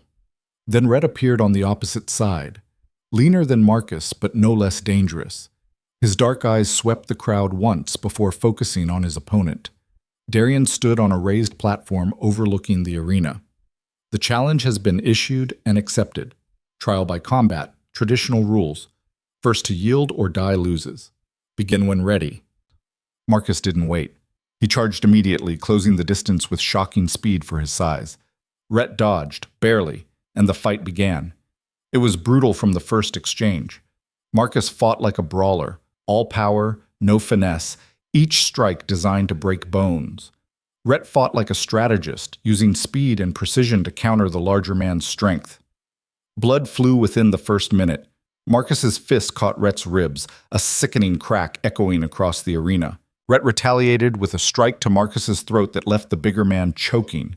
Back and forth they went, neither giving ground, both taking damage that would have felled lesser wolves. Kaela couldn't breathe, couldn't look away. Every hit Rhett took felt like it landed on her instead. "He's holding back," Nessa muttered beside her. "Rhett's faster than this, stronger. Why isn't he—" Then Kaela saw it. The way Rhett kept positioning himself, kept turning Marcus, kept forcing him to specific angles. He was wearing Marcus down, deliberately taking hits to make Marcus overconfident, to make him waste energy on power strikes while Rhett conserved his strength. It was working. Marcus's breathing was getting ragged, his movement slower. He landed fewer hits, and the ones that connected were weaker. Rhett saw the opening. He feinted left, Marcus bought it, and Rhett drove his knee into Marcus's gut with everything he had. Marcus doubled over, gasping, and Rhett followed with an elbow to the back of the neck that sent the bigger man crashing to the ground. The arena went silent. Marcus tried to rise, got halfway up, and collapsed again. His arms shook. He couldn't stand. "Yield," Rhett said, breathing hard. "It's over." For a moment, Kaela thought Marcus would refuse, would keep fighting until one of them died. Then, slowly, Marcus's hand slapped the ground 3 times, the traditional sign of surrender. "Victory to Rhett Calder," the announcer called. "The challenge is resolved." The crowd erupted. Northern Ridge's wolves cheered. Others who'd bet on Marcus cursed. Kaela felt like her knees might give out from sheer relief. Rhett helped Marcus to his feet, traditional courtesy, and the 2 men clasped forearms. Whatever else Marcus was, he respected a fair fight. But when Kaela's eyes found Darian on his platform, her relief evaporated. He wasn't angry, wasn't disappointed. He looked satisfied, like this had gone exactly as planned. Rhett must have noticed too because his expression hardened. He made his way out of the arena, Northern Ridge's wolves clustering around him, checking his injuries. "We need to leave," Rhett said quietly to Garrett. "Now. Before what?" Darian's voice cut across the arena. He'd descended from his platform, was walking toward them with measured steps. "Before I congratulate the victor?" The crowd quieted again, sensing something. Darian stopped a few feet from Rhett. "Impressive fight. You're every bit as skilled as your reputation suggests." "Thank you," Rhett said carefully. "Which makes what I'm about to do only fair," Darian's voice carried across the arena. "I, Darian Voss, Alpha King of Shadow Peak, Formally challenge Rhett Calder, Alpha of Northern Ridge, to a duel of dominance. Traditional rules. Tomorrow at dawn. The arena exploded in shocked voices. A duel of dominance. Not a trial by combat or a territorial dispute, a direct challenge to Rhett's right to lead his pack. If Darien won, he could claim Northern Ridge as vassal territory, could dissolve the pack entirely if he chose. It was the most aggressive move one alpha could make against another, and it was completely legal. Why? Rhett asked, his voice dangerously quiet. Because you have something that belongs to me. Darien's eyes flicked to Kaela. And I want it back. The world tilted. This wasn't about territory, wasn't about politics or power or strategy. This was about her. Darien was willing to destroy an entire pack, to risk everything just to reclaim the mate he'd rejected 6 months ago. She's not property, Rhett said. No, she's my mate, bound by biology, no matter what legal technicalities you hide behind. Darien's voice was cold. So I'm making this simple. You fight me. You win, you keep your pack, and she stays with Northern Ridge. I win. Northern Ridge becomes Shadow Peak territory, and Kaela returns to her rightful place. I refuse, Rhett said immediately. Then you forfeit your pack's independence anyway. Those are the rules. Darien smiled, sharp and dangerous. You've already fought once today. I'm giving you until tomorrow to recover. That's more mercy than you deserve. Do you accept the challenge? Every wolf in the arena waited for Rhett's answer. He was injured, exhausted, had just fought one of the most brutal warriors in the region, and now Darien, fresh, rested, and arguably the strongest alpha alive, was demanding he fight again with everything on the line. It was impossible. A death sentence. Rhett's jaw clenched. I accept. The arena emptied slowly, wolves dispersing in clusters, their voices low and urgent. Kaela stood frozen as Northern Ridge's warriors surrounded Rhett, already strategizing, assessing his injuries, calculating odds that didn't look good from any angle. Darien remained on his platform, watching it all with that same satisfied expression, like he'd already won. Maybe he had. Get him to the medical building, Garrett was saying. We need to assess the damage from the Marcus fight, see what we're working with. No time, Rhett interrupted, his voice tight with pain. Dawn is 8 hours away. I need to rest, not get prodded by healers. You have at least 2 cracked ribs, Nessa argued. Your left shoulder's damaged, you're favoring your right leg, and you just burned through most of your energy reserves. You can't fight Darien like this. I don't have a choice. Yes, you do. Kaela's voice came out stronger than she felt. Every head turned toward her. You can refuse. Let Darien claim whatever he wants. Northern Ridge can rebuild under Shadow Peak's control? Rhett shook his head. You don't understand pack politics, Kaela. If I forfeit, Darien absorbs us. Every wolf in Northern Ridge becomes his to command or disperse as he sees fit. Families get separated. Alliances dissolve. Everything we've built disappears. But you'll be alive, will I? His dark eyes met hers. You think Darien will let me walk away after this? After I stole his mate, built a rival pack, challenged his authority just by existing? The kindest thing he'd do is exile me. More likely, he'd find an excuse to execute me for insubordination within a month. The words hit like ice water. Kaela had been so focused on the immediate danger of the duel that she hadn't thought past it, hadn't considered what Darien would do with his victory. So you fight, Garrett said grimly. Injured, exhausted, against the strongest alpha in the region, and we pray for a miracle. I've won fights with worse odds, Rhett said, but his voice lacked conviction. They made their way back to the guest quarters in tense silence. Rhett disappeared into his room to rest, leaving the others to pace and plan and privately panic. Kaela found herself in the common area with Nessa and 3 other Northern Ridge warriors, none of them speaking, all of them thinking the same thing. Rhett was going to die tomorrow. And it was Kaela's fault. Stop it, Nessa said, reading her expression. I can see you spiraling. This isn't on you. Darien literally said he's doing this because of me. Darien's doing this because he's a controlling bastard who can't handle losing. Nessa's voice was sharp. You were just the excuse. If it wasn't you, it would be something else. Territory, trade routes, perceived disrespect. Men like him always find a reason. But No buts. You think Rhett would want you taking responsibility for Darian's actions? After everything he taught you about not letting other people define you? Kayla's throat tightened. I can't just sit here and watch him die for me. Then don't sit. Do something useful. Nessa stood, gestured for Kaela to follow. Come on. They left the guest quarters, winding through Shadow Peak's compound until they reached the training facilities. The area was deserted, everyone either resting or gossiping about tomorrow's fight. Nessa led Kaela to one of the equipment sheds, pulled out training weapons, blunted blades, padded staffs. What are we doing? Kaela asked. You're training. You need to burn off that panic before you do something stupid. Nessa tossed her a staff. Besides, you've been neglecting your footwork lately.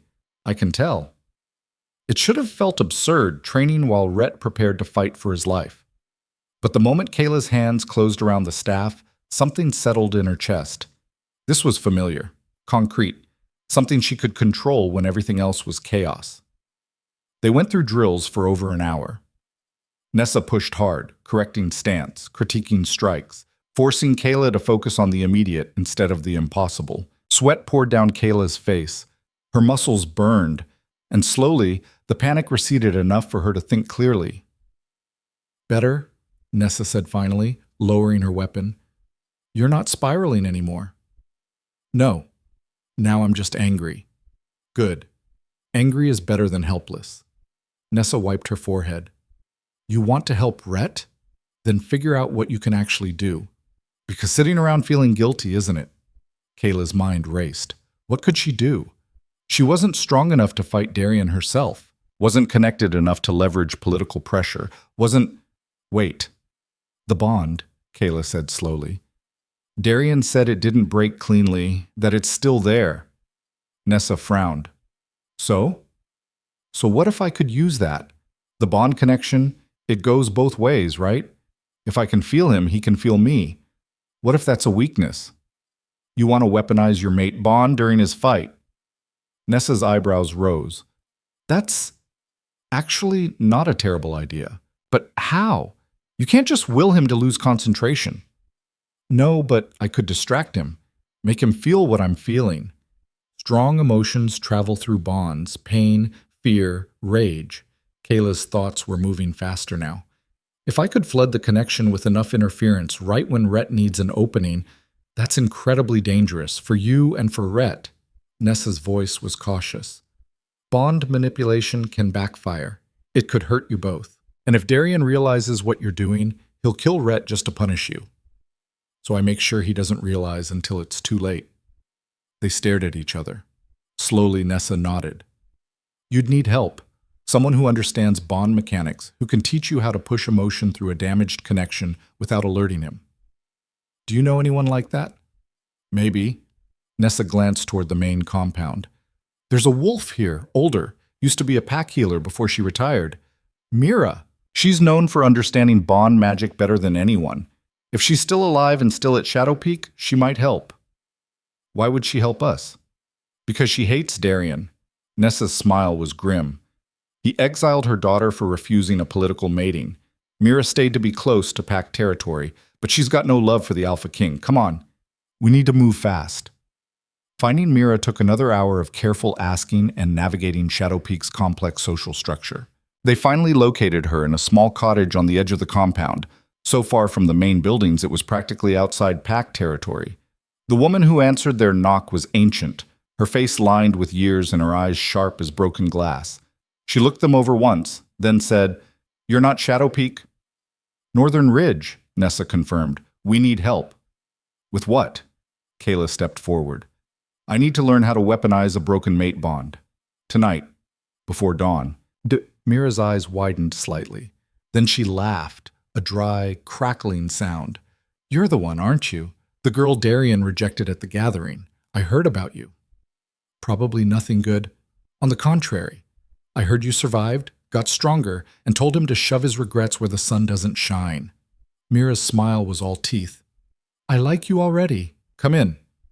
The cottage was cramped, filled with herbs and books and strange tools Kaela didn't recognize. Mira gestured them to sit at a rough wooden table, then began pulling down jars and vials. Bond manipulation is dangerous, she said without preamble. The connection between mates is designed to strengthen both parties, not harm. Trying to use it as a weapon can backfire catastrophically. I understand the risks, Kaela said. Do you? Because if you push too hard, you could damage your own mind. Could give Darian a direct line to your thoughts and emotions. Could kill you both if the feedback loop gets strong enough. Mira set 3 vials on the table, dark liquid, faintly luminescent. But if you're careful, if you know what you're doing, you can create interference. Make him feel echoes of your emotions without him realizing where they're coming from. How? Bonds work on resonance. Your emotions create vibrations that travel through the connection. Normally, these are subtle, background noise. But if you amplify them deliberately, you can create dissonance.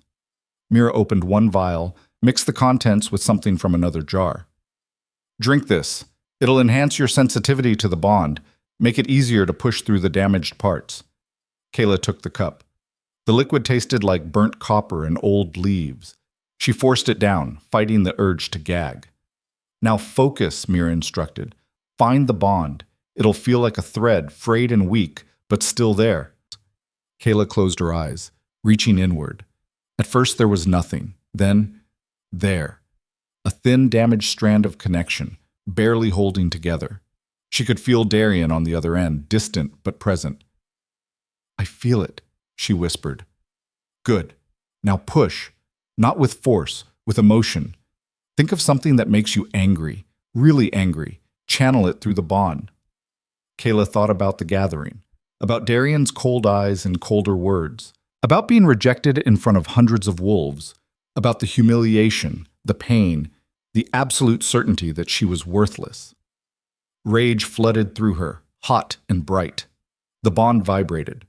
Somewhere in Shadow Peak's main compound, Darian probably felt a flicker of something, irritation maybe, or unease.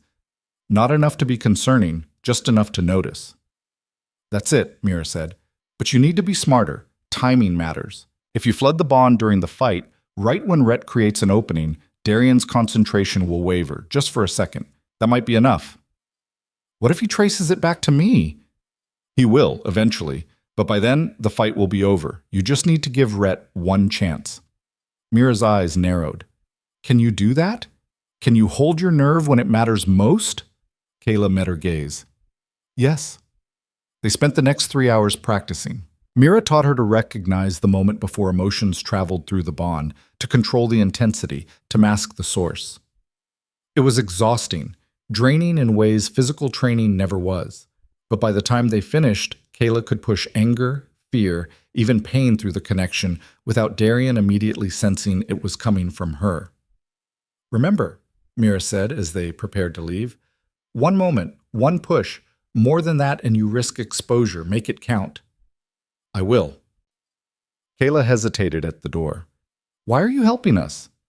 Because Darian destroyed my family with his political games and his obsession with control. If I can help take him down a notch, I'll die happy. Mira's smile was vicious. Now go. Dawn's coming. Kaela and Nessa slipped back to the guest quarters just as the sky was starting to gray. The compound was waking up, wolves emerging for the fight everyone knew was coming. Rhett was already awake, dressed in fighting clothes, his expression calm in that way that meant he was terrified underneath. The healers had done what they could, wrapped his ribs, treated his wounds, but he still moved carefully, favoring his injured side. Where were you? He asked when Kaela entered. Preparing. She crossed to him, lowered her voice. I have a plan. To help during the fight. Rhett's eyes sharpened. What kind of plan? She explained quickly, the bond, the interference, the split-second distraction. Rhett listened without interrupting, his expression growing darker. That's dangerous, he said when she finished. Everything about this is dangerous. If Darian catches you, he won't. Not until it's too late. Kaela gripped his arm. Please, let me do this. Let me help. Rhett studied her for a long moment. Then slowly, he nodded. 1 distraction. When I give the signal, I'll drop my right shoulder like I'm exhausted. That's when you push. Understood?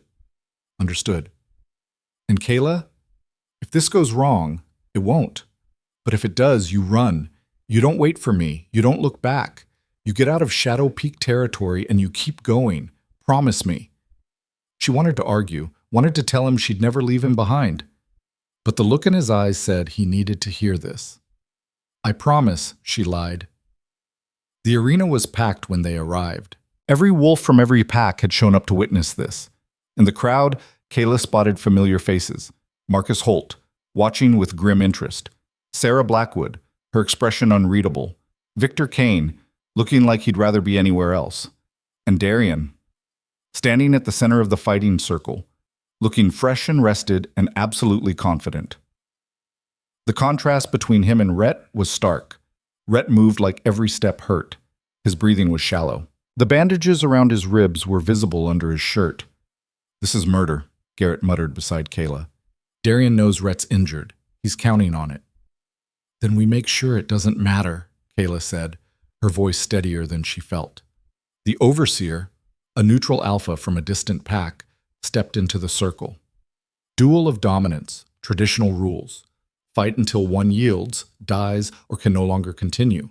No outside interference. Begin when ready. Darian didn't wait. He attacked immediately, testing Rhett's defenses, looking for weaknesses. Rhett blocked, countered, but his movements were slower than usual. The injuries from the Marcus fight were taking their toll. The crowd roared as the two alphas circled each other.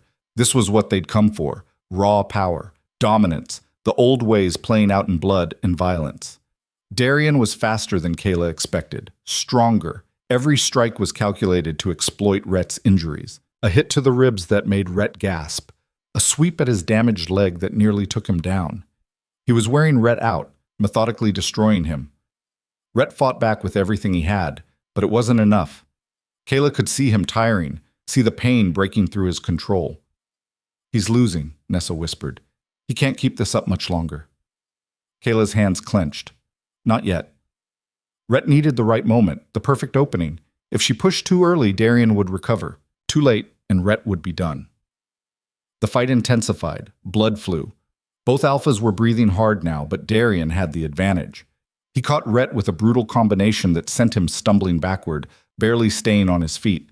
Darian pressed the attack, sensing victory. And then, Rhett's right shoulder dropped, just slightly. The signal. Kaela didn't think. She reached for the bond, found that thin, damaged thread, and pushed. Not anger this time. Fear. Pure, overwhelming terror. The kind she'd felt at the gathering, the kind that had nearly destroyed her. She channeled every moment of that night, every second of humiliation and pain and absolute certainty that she was going to die alone and unloved.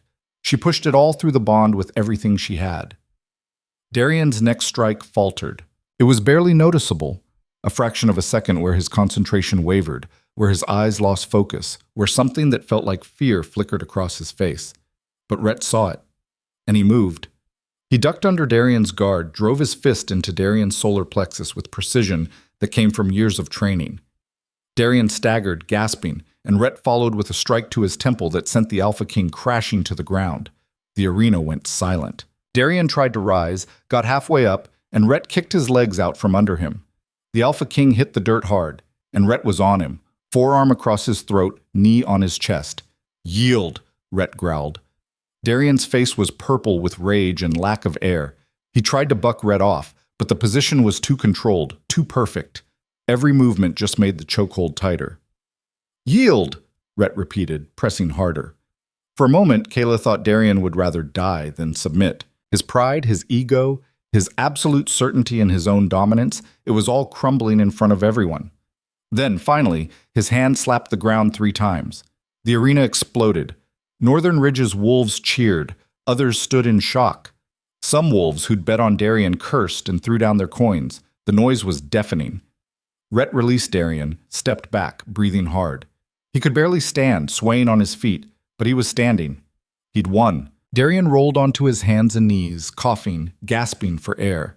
When he finally looked up, his eyes found Kaela in the crowd. And she saw the moment he understood, the fear he'd felt. That hadn't been his. It had come through the bond. From her. His expression twisted with rage and something else. Betrayal, maybe. Or recognition that he'd underestimated her. Again. The overseer stepped forward. Victory to Rhett Calder. The challenge is resolved. Northern Ridge maintains independence. Garrett and Nessa rushed into the ring, supporting Rhett before he collapsed. Other Northern Ridge wolves surrounded them, creating a protective barrier as they helped their alpha toward the exit. Kaela moved to follow, but someone grabbed her arm. She spun to find one of Darian's senior wolves, the same woman who'd summoned her to his study. The Alpha King wants a word, now. Tell him I'm busy. It wasn't a request. Nessa appeared at Kaela's side, her hand on her weapon. She's not going anywhere alone with him. Then you can come too. But she's coming. The woman's grip tightened. Or we can do this the hard way. Kaela glanced at Nessa, who looked ready to fight. But starting a brawl right after Rhett's victory would undo everything. It's fine. I'll go. Kaela, I'll be fine. Get Rhett to safety. I'll catch up. She let herself be led away from the arena, back through Shadow Peak's compound to the same study as before. Darian was already there, pacing like a caged animal. His throat was bruised where Rhett had choked him. His pride was clearly bruised worse. The door closed behind Kaela, leaving them alone. That was clever, Darian said, his voice rough. Using the bond against me. I didn't think you had it in you. You don't know what I have in me. You never bothered to find out. Clearly, he stopped pacing, turned to face her. You humiliated me, twice now. First by refusing me, then by helping defeat me in front of every major pack in the region. Do you understand what you've done? Given you exactly what you deserve? Darian's jaw clenched. This isn't over, Kaela. You think one fight changes anything? I'm still the Alpha King. I still have power, influence, allies. Northern Ridge might have won today, but there will be other days. Other opportunities. Are you threatening me? I'm telling you the truth. We're bound, whether you like it or not. That bond, damaged as it is, still exists. You'll feel me for the rest of your life. And I'll feel you. That's not going away. Kaela stepped closer, tired of being afraid of him. You're right. The bond won't go away completely. But it's weak, broken, and every day I get stronger, it matters less. Eventually it'll be nothing more than background noise, a reminder of a mistake we both made. I didn't make a mistake. I made a choice based on what I knew. And I made a choice too. I chose to survive, to become someone stronger than the girl you rejected, to build a life with people who actually value me. Her voice was steady now. You can threaten me all you want, Darian.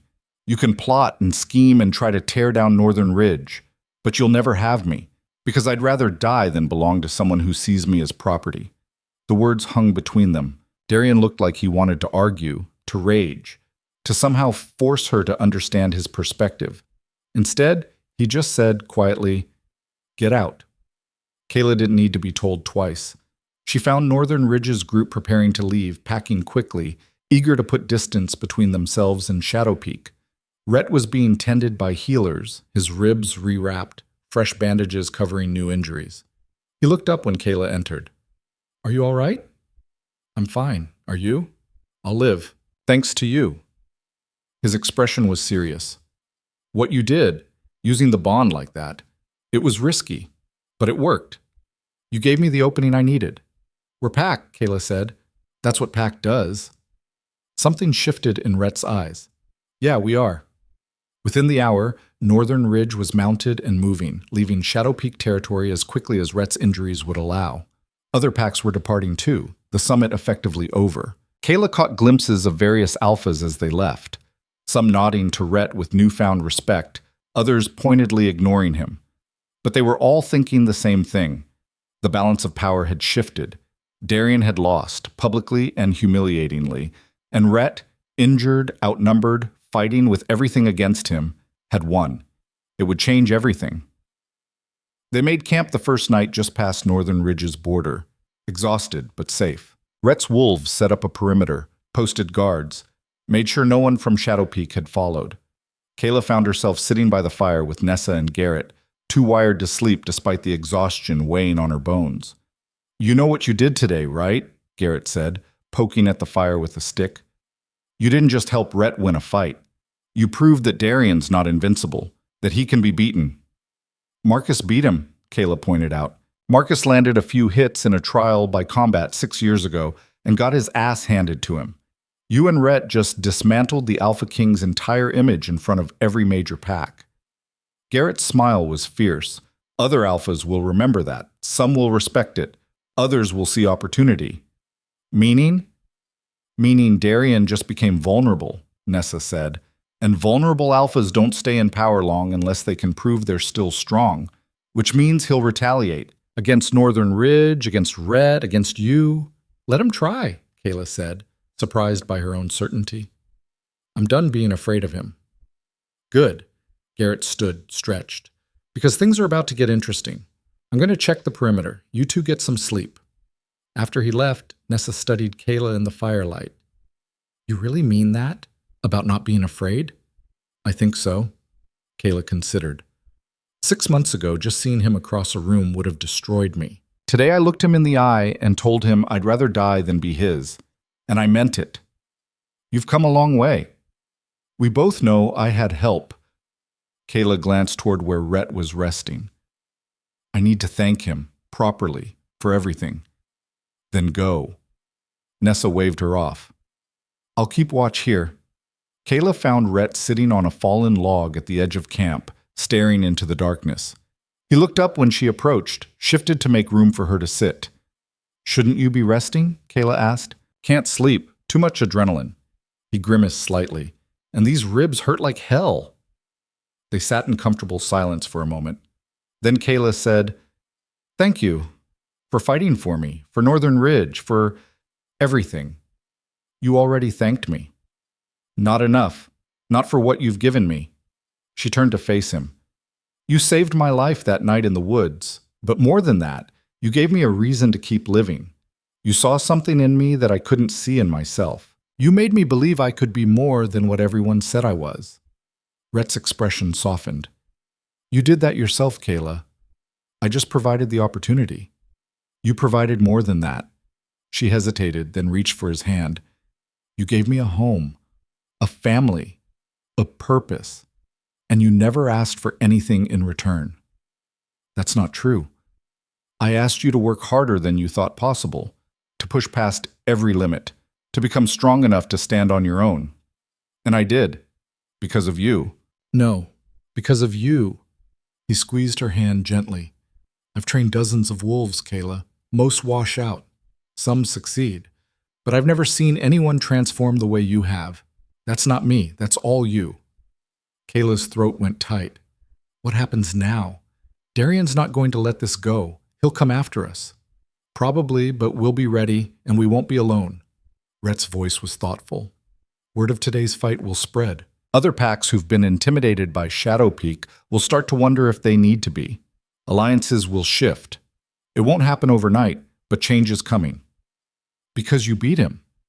Because we beat him, together. Rhett's dark eyes met hers. That's what made the difference. You and me working as a team. That's what he couldn't plan for. The moment stretched between them, heavy, with things unsaid. Kaela was suddenly aware of how close they were sitting, of Rhett's hand still holding hers, of the way the firelight caught in his eyes. Rhett, I know, he said softly. I feel it too. The bond with Darien is still there. Damaged, but there. I know that too, and I'm not asking you to... He stopped, chose his words carefully. What I'm saying is, I'm not Darien. I won't demand something you're not ready to give. Won't push you into anything because of politics or biology or convenience. If something happens between us, it'll be because we both choose it, freely, without obligation. Kayla's heart hammered. And if I choose it now, even with everything that's complicated and messy? Rhett's smile was slight, hopeful. Then I'd say you're braver than I thought, which is saying something. She kissed him, not desperately, not with the frantic need of someone trying to forget. Just a kiss that said thank you, and I choose this, and maybe, possibly, this could be something real. When they pulled apart, Rhett rested his forehead against hers. We should probably take this slow. Figure out what this is before we... I know. I just wanted you to know that I'm choosing you. Not because Darien rejected me, not because you saved me, because you're you. Well, Rhett's voice was rough with emotion. That's the best thing anyone said to me in a long time. They sat together until the fire burned low, and exhaustion finally pulled them both toward sleep. Tomorrow, they'd head home to Northern Ridge. Tomorrow, they'd start preparing for whatever came next. But tonight, for the first time in 6 months, Kaela felt something that almost looked like peace. She'd faced her worst fear and survived. She'd helped defeat the man who'd broken her. She'd chosen her own path instead of accepting what fate had handed her. And she'd done it all on her own terms. That was worth more than any mate bond, more than any alpha's approval. That was power no one could take away. The winter that followed was the quietest Northern Ridge had seen in years, and the most tense. Snow blanketed the territory in layers that muffled sound and hid tracks, but it couldn't hide the reality that everyone felt. Darian would retaliate. It was just a question of when and how. Rhett healed slowly, his ribs knitting back together over weeks that felt like months. He threw himself into reinforcing alliances, reaching out to other packs who'd witnessed his victory, carefully building a network of support that might matter when Shadow Peak finally moved. Kaela trained harder than ever. Not because she had to prove herself anymore, she'd done that, but because she knew what was coming. Darian wouldn't challenge Rhett again directly, not after losing. He'd find another way, subtler, more vicious. She was right. The attacks started small. Border skirmishes that could be blamed on rogues. Trade routes disrupted by bandits who wore no pack colors but fought with military precision. Rumors spread through neutral territories. Northern Ridge was harboring criminals, stealing resources, planning expansion into lands that didn't belong to them. None of it was true. All of it damaged their reputation. "He's bleeding us slowly," Garrett said during a strategy meeting in late winter. Snow hammered against the windows of Rhett's office. "We can't prove it's him, but we all know it is. He's trying to isolate us, make other packs think we're not worth allying with." "Then we prove him wrong," Rhett said. "We stay strong, stay united, and we don't give him ammunition." "For how long?" Nessa asked. "Our resources aren't infinite. We're spending more on patrols, on security, on repairing damage from these random attacks. Eventually, something's going to break." Kaela listened from her seat near the wall. She'd been included in these meetings now, not as a guest or a charity case, but as a full member of Rhett's inner circle. It still felt strange sometimes, being listened to when she spoke, having her opinions valued. "What about the other packs?" she asked. "The ones who saw what happened at the summit. Can we leverage that?" "Some are sympathetic," Rhett admitted. "But sympathy doesn't translate to action. Everyone's afraid of Shadow Peak, afraid of what Darian will do if they openly support us. So we make them more afraid of what happens if they don't." The words came out before Kaela fully thought them through. Everyone turned to look at her. "I mean, what if we stop playing defense? What if we go on the offensive?" "Explain," Rhett said, leaning forward. Kayla's mind raced, the pieces clicking together. "Darian's power comes from fear and image. He's the strongest alpha, the richest pack, the most dangerous enemy. But we proved he can lose. We just need to remind people of that, publicly." "How?"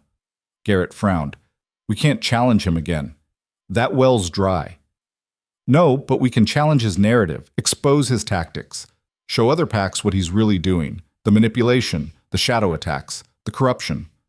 Kaela looked at Rhett. "You said you found letters proving he paid Marcus to challenge you. What if we shared those, made them public?" The room went silent. "That's declaring war," Nessa said slowly. "Open, direct war. No more shadow games." "We're already at war," Kaela countered. "We're just losing it quietly. If we're going to fight, let's fight on our terms." Rhett studied her for a long moment, his expression unreadable. Then slowly he nodded. "She's right. Darian's counting on us being too afraid to expose him. If we do it carefully, if we present undeniable evidence to neutral alphas who have nothing to gain from either side, we might shift the balance. Or we might get destroyed," Garrett pointed out. "Then we go down fighting instead of bleeding out slowly." Rhett's voice was firm. "I'd rather take the risk than watch my pack wither away. Kaela, you'll help coordinate this. Nessa, Garrett, I need you to reach out to our contacts. Find out who's willing to listen." The meeting dissolved into planning. Kaela found herself at the center of it, contributing ideas, refining strategies, feeling that same surge of purpose she'd felt during her evaluation months ago. This was what she'd been training for, not just to survive, but to fight back. Over the next 2 weeks, Northern Ridge worked in secret to build their case. They compiled evidence, the letters between Darian and Marcus, testimonies from wolves who'd witnessed Shadow Peak's shadow attacks, financial records showing suspicious payments to neutral packs who'd suddenly started supporting Darian's positions. It was damning. If presented correctly, it could shatter Darian's carefully constructed image, but getting it in front of the right wolves was the trick. "We need a neutral ground," Rhett said, studying the map spread across his desk. "Somewhere no single pack controls, where we can invite multiple alphas without looking like we're trying to ambush anyone." "The old gathering hall," Kaela suggested. "It's neutral territory by tradition. If we call for a meeting there, Darian can't claim we're setting a trap without looking paranoid." Rhett's eyes lit up. "That could work. We'd need to move fast before he catches wind of what we're planning, and we'd need guarantees of safe passage, both ways." "I can help with that," said a voice from the doorway. They all turned to find an older wolf standing there, Victor Kane, one of the alphas who'd been at both gatherings. Kaela recognized him from Rhett's descriptions: cautious, strategic, more interested in stability than conquest. "Victor," Rhett said, surprise and wariness mixing in his voice. "What are you doing here?" "Came to talk, if you'll have me." Victor stepped inside, moving slowly, hands visible, the body language of someone who meant no threat. "I heard rumors you were planning something. Thought I'd offer my perspective before you did something stupid." "We're not planning anything stupid," Garrett said defensively. "Really? Because calling a meeting to publicly expose the Alpha King sounds pretty stupid to me." Victor's expression was wry. "Unless you do it right. Then it's brilliant." Rhett gestured to a chair. "Sit. Talk." Victor settled himself carefully. "I'm old. I've seen a lot of alphas come and go. Darian's one of the strongest, but he's also one of the most dangerous. Not because of his strength, but because of how he uses it. He's been consolidating power for years, slowly turning the frontier into his personal empire." "We know," Nessa said. "Do you? Do you know that half the packs in the region pay him tribute under the table? That he's got wolves planted in neutral territories feeding him information?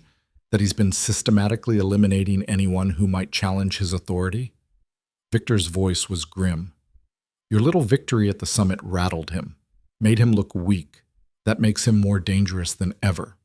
"Which is why we need to act now," Kaela said, "before he recovers his image." Victor's sharp eyes fixed on her. "You're the rejected mate, the one he fought to get back." "I'm Northern Ridge," Kaela corrected. "What I was doesn't matter anymore." "Doesn't it? Because from where I sit, you're the key to all of this. Darian's obsessed. Everyone can see it. He's making mistakes he'd never normally make, all because he can't accept that you chose someone else." Victor leaned forward. "If you publicly reject him again, with evidence of his corruption in front of multiple packs, you don't just damage his reputation, you destroy it." "She's not bait," Rhett said sharply. "I'm not saying she is. I'm saying she's leverage. There's a difference." Victor spread his hands. "Look, I'm not here because I like you or because I care about justice. I'm here because Darian's becoming a problem for everyone. His power grabs are getting bolder. Soon packs like mine won't be able to stay neutral anymore. We'll be forced to submit or fight. I'd rather fight now when I have allies than wait until it's too late." Rhett and Victor stared at each other across the desk. Then Rhett said, "What are you offering?" "My support, my pack's presence at whatever meeting you call, and my voice vouching for the evidence you present." Victor's expression was serious. "I can bring 2, maybe 3 other alphas with me, ones who are tired of Darian's games but too afraid to move alone. That gives you credibility. Makes it harder for him to dismiss this as Northern Ridge being bitter about a lost challenge." "And what do you want in return?" "Trade agreements, favorable terms when this is over, and a promise that when Darian falls, and he will fall eventually, Northern Ridge doesn't try to fill the power vacuum he leaves behind." Rhett considered. Then he extended his hand. "Deal." They shook on it, and Kaela felt something shift. This was really happening. They were going to challenge Darian publicly and completely, and she was going to be at the center of it. The meeting was set for early spring, when the snow had melted enough to make travel possible. Rhett sent carefully worded invitations to every major alpha in the region, framed as a territorial summit to address recent conflicts. Darian received his invitation last. By then, he'd already heard rumors, already suspected something was coming. He accepted anyway, because refusing would make him look weak, afraid, exactly as Rhett had planned. The days leading up to the meeting were tense. Northern Ridge prepared like they were going to war, because, in a way, they were. Not with swords and claws, but with words and evidence and political maneuvering. Kaela spent hours rehearsing with Rhett, practicing what she'd say, how she'd present herself. She'd be speaking in front of dozens of alphas, many of whom still saw her as the cursed girl Darian had rejected. She needed to change that perception. "Remember," Rhett said during one of their practice sessions, "you're not defending yourself. You're stating facts. You don't need to convince them you're worthy. You just need to show them who Darian really is." "What if they don't believe me?" "Then we show them the evidence. That's why we have it." He touched her shoulder gently. "You faced worse than judgmental alphas, Kaela. You survived rejection, attack, 6 months of brutal training, and a bond manipulation that could have killed you. You can handle this." She wanted to believe him, and mostly, she did. But the fear was still there, lurking underneath. The night before they left for the gathering hall, Kaela couldn't sleep. She found herself wandering the compound, eventually ending up in the training yard where this had all started. The circuit was still there. The weights, the ropes, the obstacles. Looking at it now, she could barely remember being the girl who'd struggled to complete even one round. That person felt like someone else entirely. Couldn't sleep either? She turned to find Rhett approaching, wrapped in a heavy coat against the spring chill. He joined her at the edge of the yard, both of them staring at the equipment.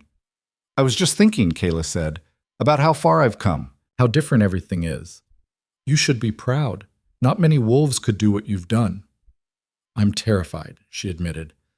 "Tomorrow, I have to stand in front of everyone who saw Darian reject me and tell them he was wrong, that I'm not cursed or weak or unworthy, and part of me still doesn't believe it." Rhett was quiet for a moment. Then he said, "You know what I see when I look at you?" "What?" "Someone who refused to accept what the world told her she was. Someone who took every bit of pain and humiliation and transformed it into strength. Someone who could have chosen revenge but chose justice instead." His dark eyes found hers. "That's not weakness, Kaela. That's the strongest thing I've ever seen." Her throat went tight.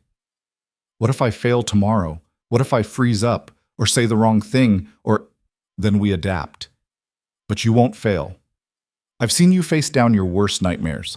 Tomorrow's just another challenge." He took her hand. "And you won't be alone. I'll be right there with you. So will Nessa, Garrett, all of Northern Ridge. We're pack, remember?"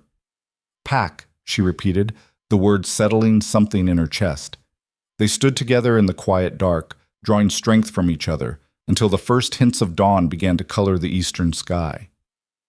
The gathering hall looked different in spring. The stone walls that had seemed so oppressive during winter were softened by new growth, vines climbing the old stonework, birds nesting in the eaves. But inside, the hall was the same.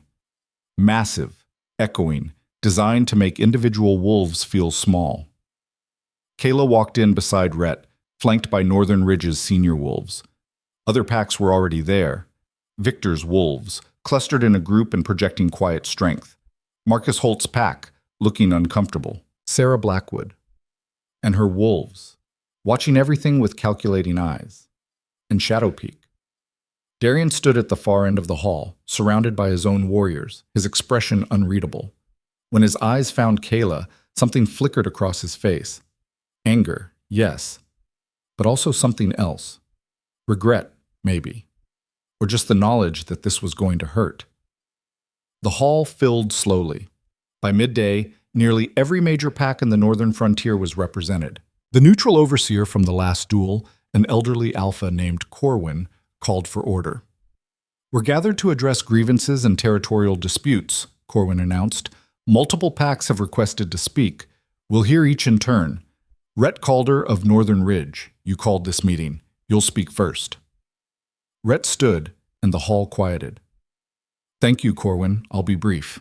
Over the past 6 months, Northern Ridge has been subjected to a coordinated campaign of harassment, sabotage, and violence. Border attacks, trade disruptions, reputational damage through false rumors. We have evidence that these attacks were orchestrated by Shadow Peak territory, specifically by Alpha King Darian Voss, in retaliation for my victory at our last duel. Murmurs rippled through the crowd. Darian's expression didn't change. That's a serious accusation, Corwin said. What evidence do you have? Written correspondence between Darian and other alphas, arranging payment for attacks on Northern Ridge. Financial records showing suspicious transfers. Testimonies from wolves who witnessed Shadow Peak warriors conducting these operations. Rhett gestured, and Garrett stepped forward with a stack of documents. All of it documented and verified. Corwin took the papers, began examining them. The hall was silent except for the rustle of pages. After several long minutes, Corwin looked up. These appear authentic. Darian Voss, how do you respond? Darian stood slowly, every movement controlled. I respond that Northern Ridge is grasping at straws to explain their own failures. Yes, I've corresponded with other alphas. Yes, I've made strategic alliances. That's politics, not conspiracy. As for these attacks, prove they were my wolves. Prove I gave the orders. You can't because I didn't. The letters, Rhett started, the letters show I negotiated with Marcus for a challenge, which was legal and traditional. The rest is circumstantial. Darian's voice was calm, reasonable. You're trying to drag me through the mud because you can't accept that your pack is failing on its own merits. That's a lie, Kaela said, the words bursting out before she could stop them. Every eye turned to her. Darian's gaze fixed on her like a physical weight. You rejected me, she continued, standing. Her legs shook, but her voice held steady. 6 months ago, in this hall, you told everyone I was unfit, cursed, weak. You severed our bond in front of hundreds of witnesses, and when I survived that, when I became strong despite everything you did to break me, you couldn't handle it. So you challenged Rhett, and when that didn't work, you started this campaign. Not because Northern Ridge is failing, but because you can't accept that I chose them over you. The hall erupted in whispers. Darian's jaw clenched. This isn't about you, he said coldly. Yes, it is. It's always been about me, about your pride, about the fact that the unfit mate you threw away became something you couldn't control. Kaela moved forward into the center of the hall. You claim to be the strongest alpha in the region, the most powerful. But you're so fragile that one rejected girl threatens your entire image. Careful, Kaela, Darian's voice dropped to a warning. Or what? You'll reject me again? You'll tell everyone I'm worthless? She laughed, bitter. I don't care anymore what you think of me. I know who I am. I'm Northern Ridge. I'm a warrior. I'm someone who survived you. And that's eating you alive, isn't it? Darian's control cracked. You think you're strong because you spent a few months training? Because you learned to fight? You're still nothing compared to you? Kaela cut him off. Then prove it. Challenge me. Right here, right now. If I'm so weak, it should be easy. The hall went dead silent. Rhett stood sharply. Kaela, she held up a hand, eyes never leaving Darian. Well, you going to accept? Or are you afraid that the cursed girl might actually beat you? It was a trap, and Darian knew it. If he accepted, he'd be fighting someone he'd publicly claimed was beneath him. And if he lost, his reputation would be destroyed completely. If he refused, he'd look like a coward. This is absurd, he said finally. I don't fight children. I'm not a child. I'm your rejected mate who's tired of your games. Kaela's voice rang through the hall. You wanted me to prove I was worthy? Fine, I'm proving it. Accept my challenge or admit that you're afraid of what I've become. Darian's hands clenched. Around them, alphas watched with hungry eyes, sensing blood in the water. This was the moment everything could shift. I accept, Darian said through gritted teeth. The hall exploded in noise. Rhett tried to reach Kaela, but she was already moving toward the fighting circle being cleared in the center of the hall. Nessa caught Rhett's arm, whispered something urgent. He looked torn between stopping this and letting it play out. Corwin called for order. Challenge issued and accepted. Traditional rules, first to yield or incapacitation. Begin when ready. Kaela and Darian faced each other across the circle. Up close, the size difference was stark. He had at least 8 inches and 60 pounds on her. He was faster, stronger, more experienced. But she'd beaten impossible odds before. They circled each other. Darian moved first, testing with a quick jab that Kaela slipped. He followed with a combination, forcing her back. She blocked, countered, felt the impact jar her bones even through her defense. This was going to hurt. Darian pressed the attack, using his reach advantage to keep her at distance. Kaela couldn't match him in raw power, so she didn't try. Instead, she did what Rhett had taught her. She used speed, angles, made him work for every hit. When he extended too far on a strike, she ducked under and drove her fist into his ribs. Not hard enough to break anything, but enough to make him grunt, enough to show she could hurt him. The fight intensified. Darian was holding back at first, probably expecting an easy victory.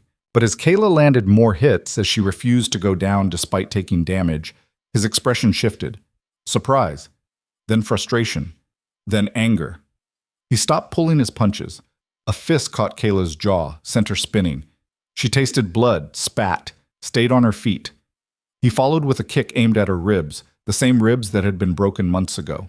She twisted, took it on her hip instead, felt the bruise forming immediately. "Stay down," Darian growled. She didn't. She came back at him using every technique she'd learned, every dirty trick Nessa had taught her. She couldn't match his strength, but she could frustrate him, make him sloppy. And sloppy fighters made mistakes. Darian overextended on a haymaker, his balance shifting forward. Kaela saw the opening, the same kind Rhett had taught her to recognize. She dropped low, swept his legs, and when he went down, she was on him, forearm across his throat, knee on his chest. The exact position Rhett had used to defeat him. Darian's eyes went wide with recognition and rage. He bucked, trying to throw her off. She held on, pressing harder, using her weight and position instead of strength. Around them, the crowd was screaming, but Kaela barely heard it. All her focus was on maintaining control. "Yield," she gasped. "Never. Then we stay here until you pass out." She leaned in, putting more pressure on his throat. "I can hold this longer than you can hold your breath. We both know it." Darian's face was turning purple. His struggles were weakening. And Kaela realized with sudden clarity that she could kill him right now, could press just a little harder, just a little longer, and end the threat he represented forever. The realization should have terrified her. Instead, it felt like power. But power without control was just cruelty. And she'd spent 6 months learning the difference. "Yield," she said again, softer this time. "Please, don't make me do this." For a moment, she thought his pride would literally kill him. Then finally, his hand slapped the ground. 3 times. Kaela released him immediately, rolling away, gasping for air. Her whole body shook with adrenaline and exhaustion and disbelief. She'd won. She'd actually beaten him. The hall was in chaos. Some wolves were cheering, others stood in shocked silence. Kaela struggled to her feet, swaying, and found Rhett there, catching her before she fell. "You're insane," he said, but he was smiling. Completely insane. "Learned from the best," she managed. Across the circle, Darian was being helped up by his wolves. He looked broken. Not physically, his injuries were minor, but something in his eyes had shattered. The absolute certainty that had always defined him was gone. Corwin stepped forward. "Victory to Kaela Thorne of Northern Ridge. The challenge is resolved." He turned to address the assembled alphas. "Given today's revelations and demonstrations, I think we need to reconsider the balance of power in this region.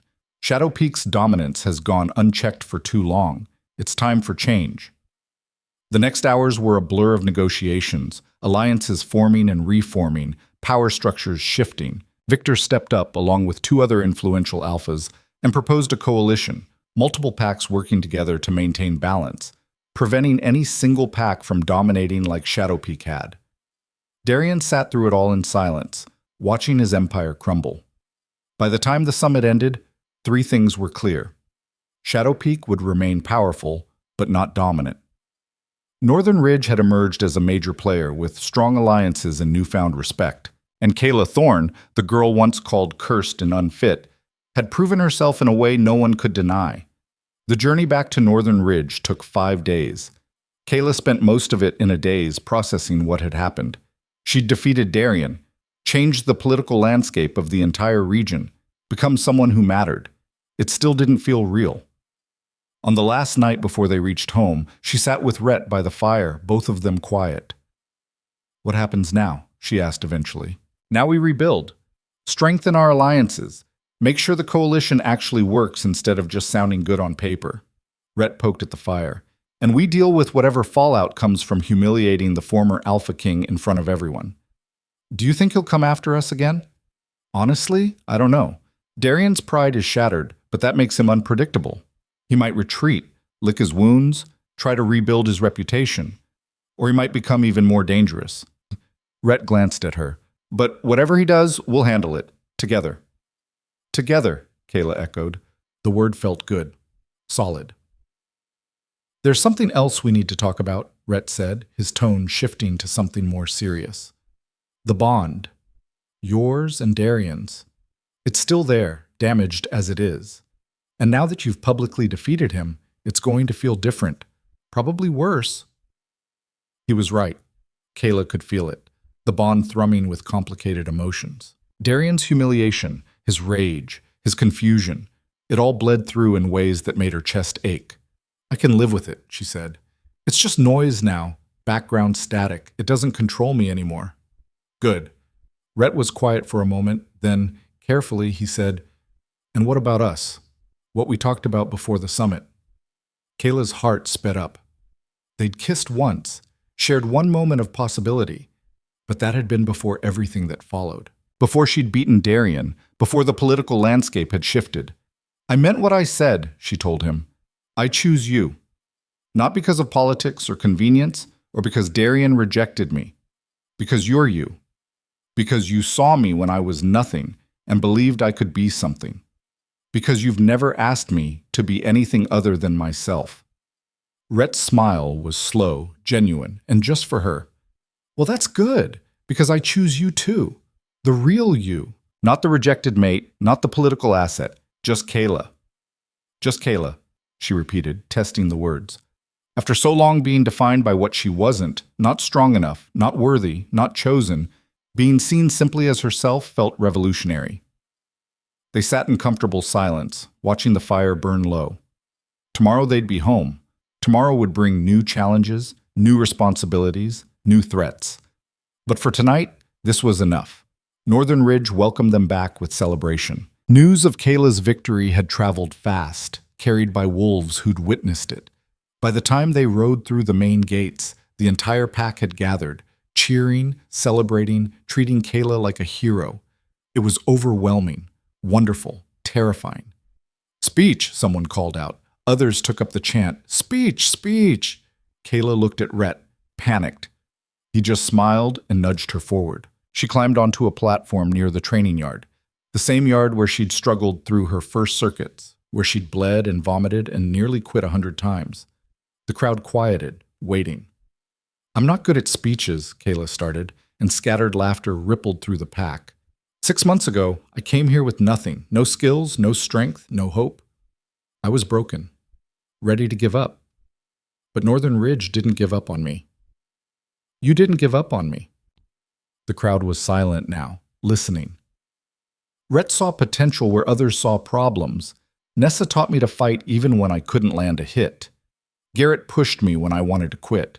All of you, every single one of you, showed me what it means to be pack. Not through empty words, but through action. Through showing up day after day, even when I gave you every reason not to. Kayla's voice grew stronger. "What happened at the summit? That wasn't just me. That was all of us. Every lesson learned, every bruise earned, every moment you believed I could be more than what I was. We didn't just defeat an alpha. We changed the rules. We proved that strength isn't about dominance or fear. It's about standing together, about choosing to fight for each other." The crowd erupted in cheers. Kaela let the sound wash over her, feeling it settle into her bones. This was home. This was family. This was everything she'd never known she needed. When the celebration finally died down, she found herself back in her room, still the same small space she'd been given on day one, but it felt different now. It was hers, truly hers. A knock on the door. Rhett entered, carrying 2 cups of something that smelled like spiced wine. "Thought you might need this," he said, handing her one. "Thanks." She took a sip, felt warmth spread through her chest. Today was a lot. You did well. The speech, I mean.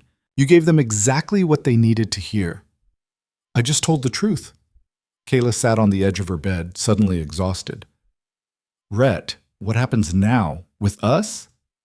He sat beside her, careful to leave space. Whatever we want to happen, we can take it slow, figure things out as we go, or we can... She kissed him, cutting off the words. This kiss was different from the first, less tentative, more certain. When they pulled apart, both breathing harder, Rhett's eyes had darkened. Or we can do that, he finished, voice rough. I'm tired of waiting, Kaela said.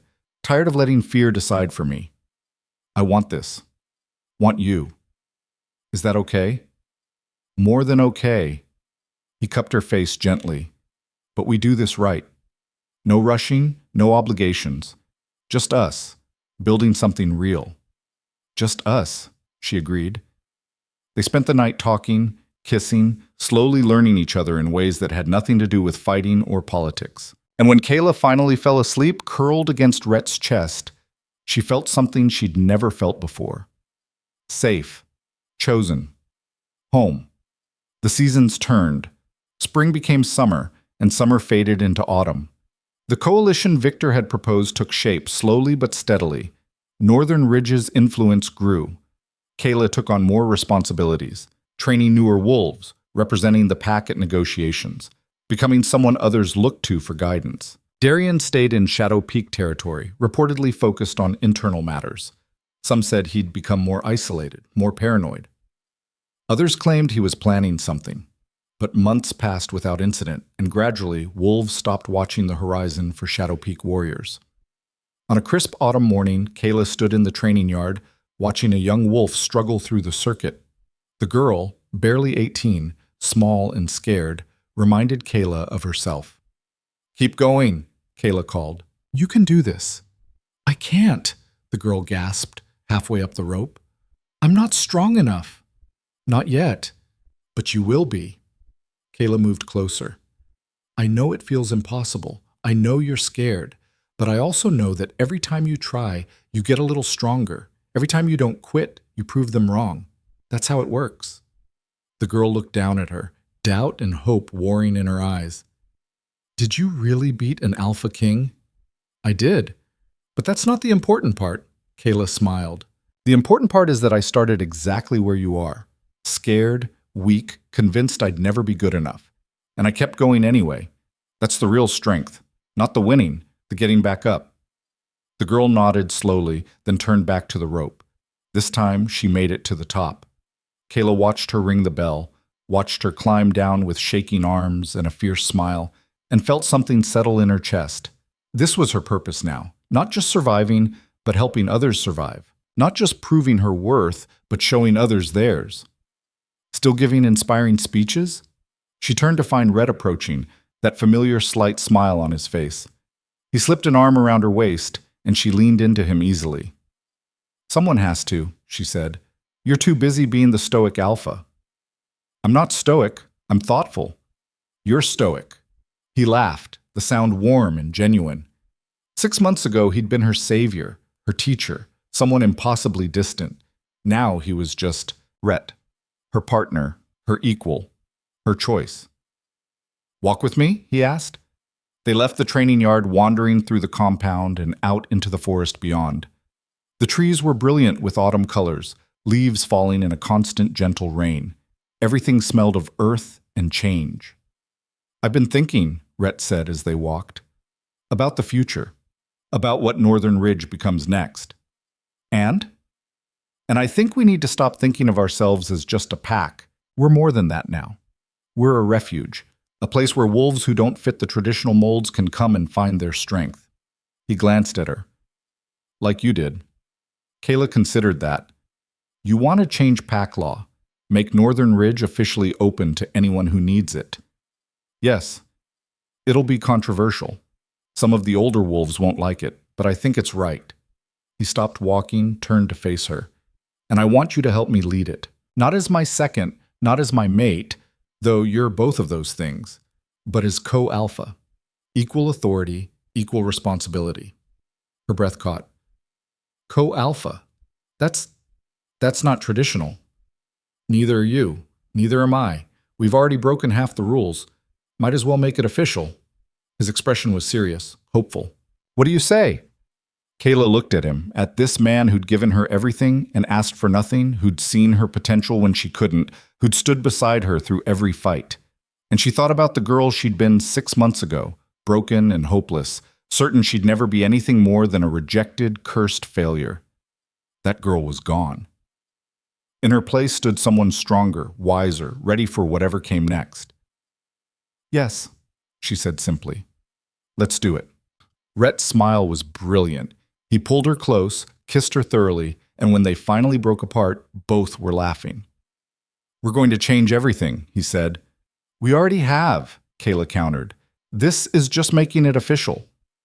They walked back to the compound hand in hand, already planning, already building the future they wanted.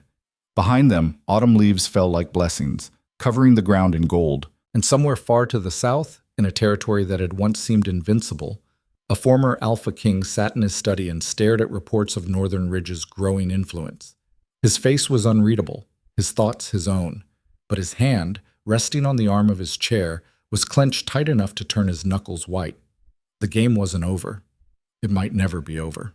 But that was tomorrow's problem. Today, Northern Ridge celebrated. Today, they built. Today, they proved that power didn't come from fear or dominance or ancient bloodlines. It came from choice, from standing back up when everything told you to stay down, from transforming pain into purpose, from being strong enough to change the rules when the rules were broken. Kaela Thorne, once rejected, once broken, once nothing, stood on the steps of Northern Ridge's main lodge and looked out over her pack, her home, her family, her future, and she smiled, because this wasn't an ending. It was a beginning, the start of something new, something better, something that would reshape the entire frontier. She'd survived, she'd fought, she'd won, and now she would build.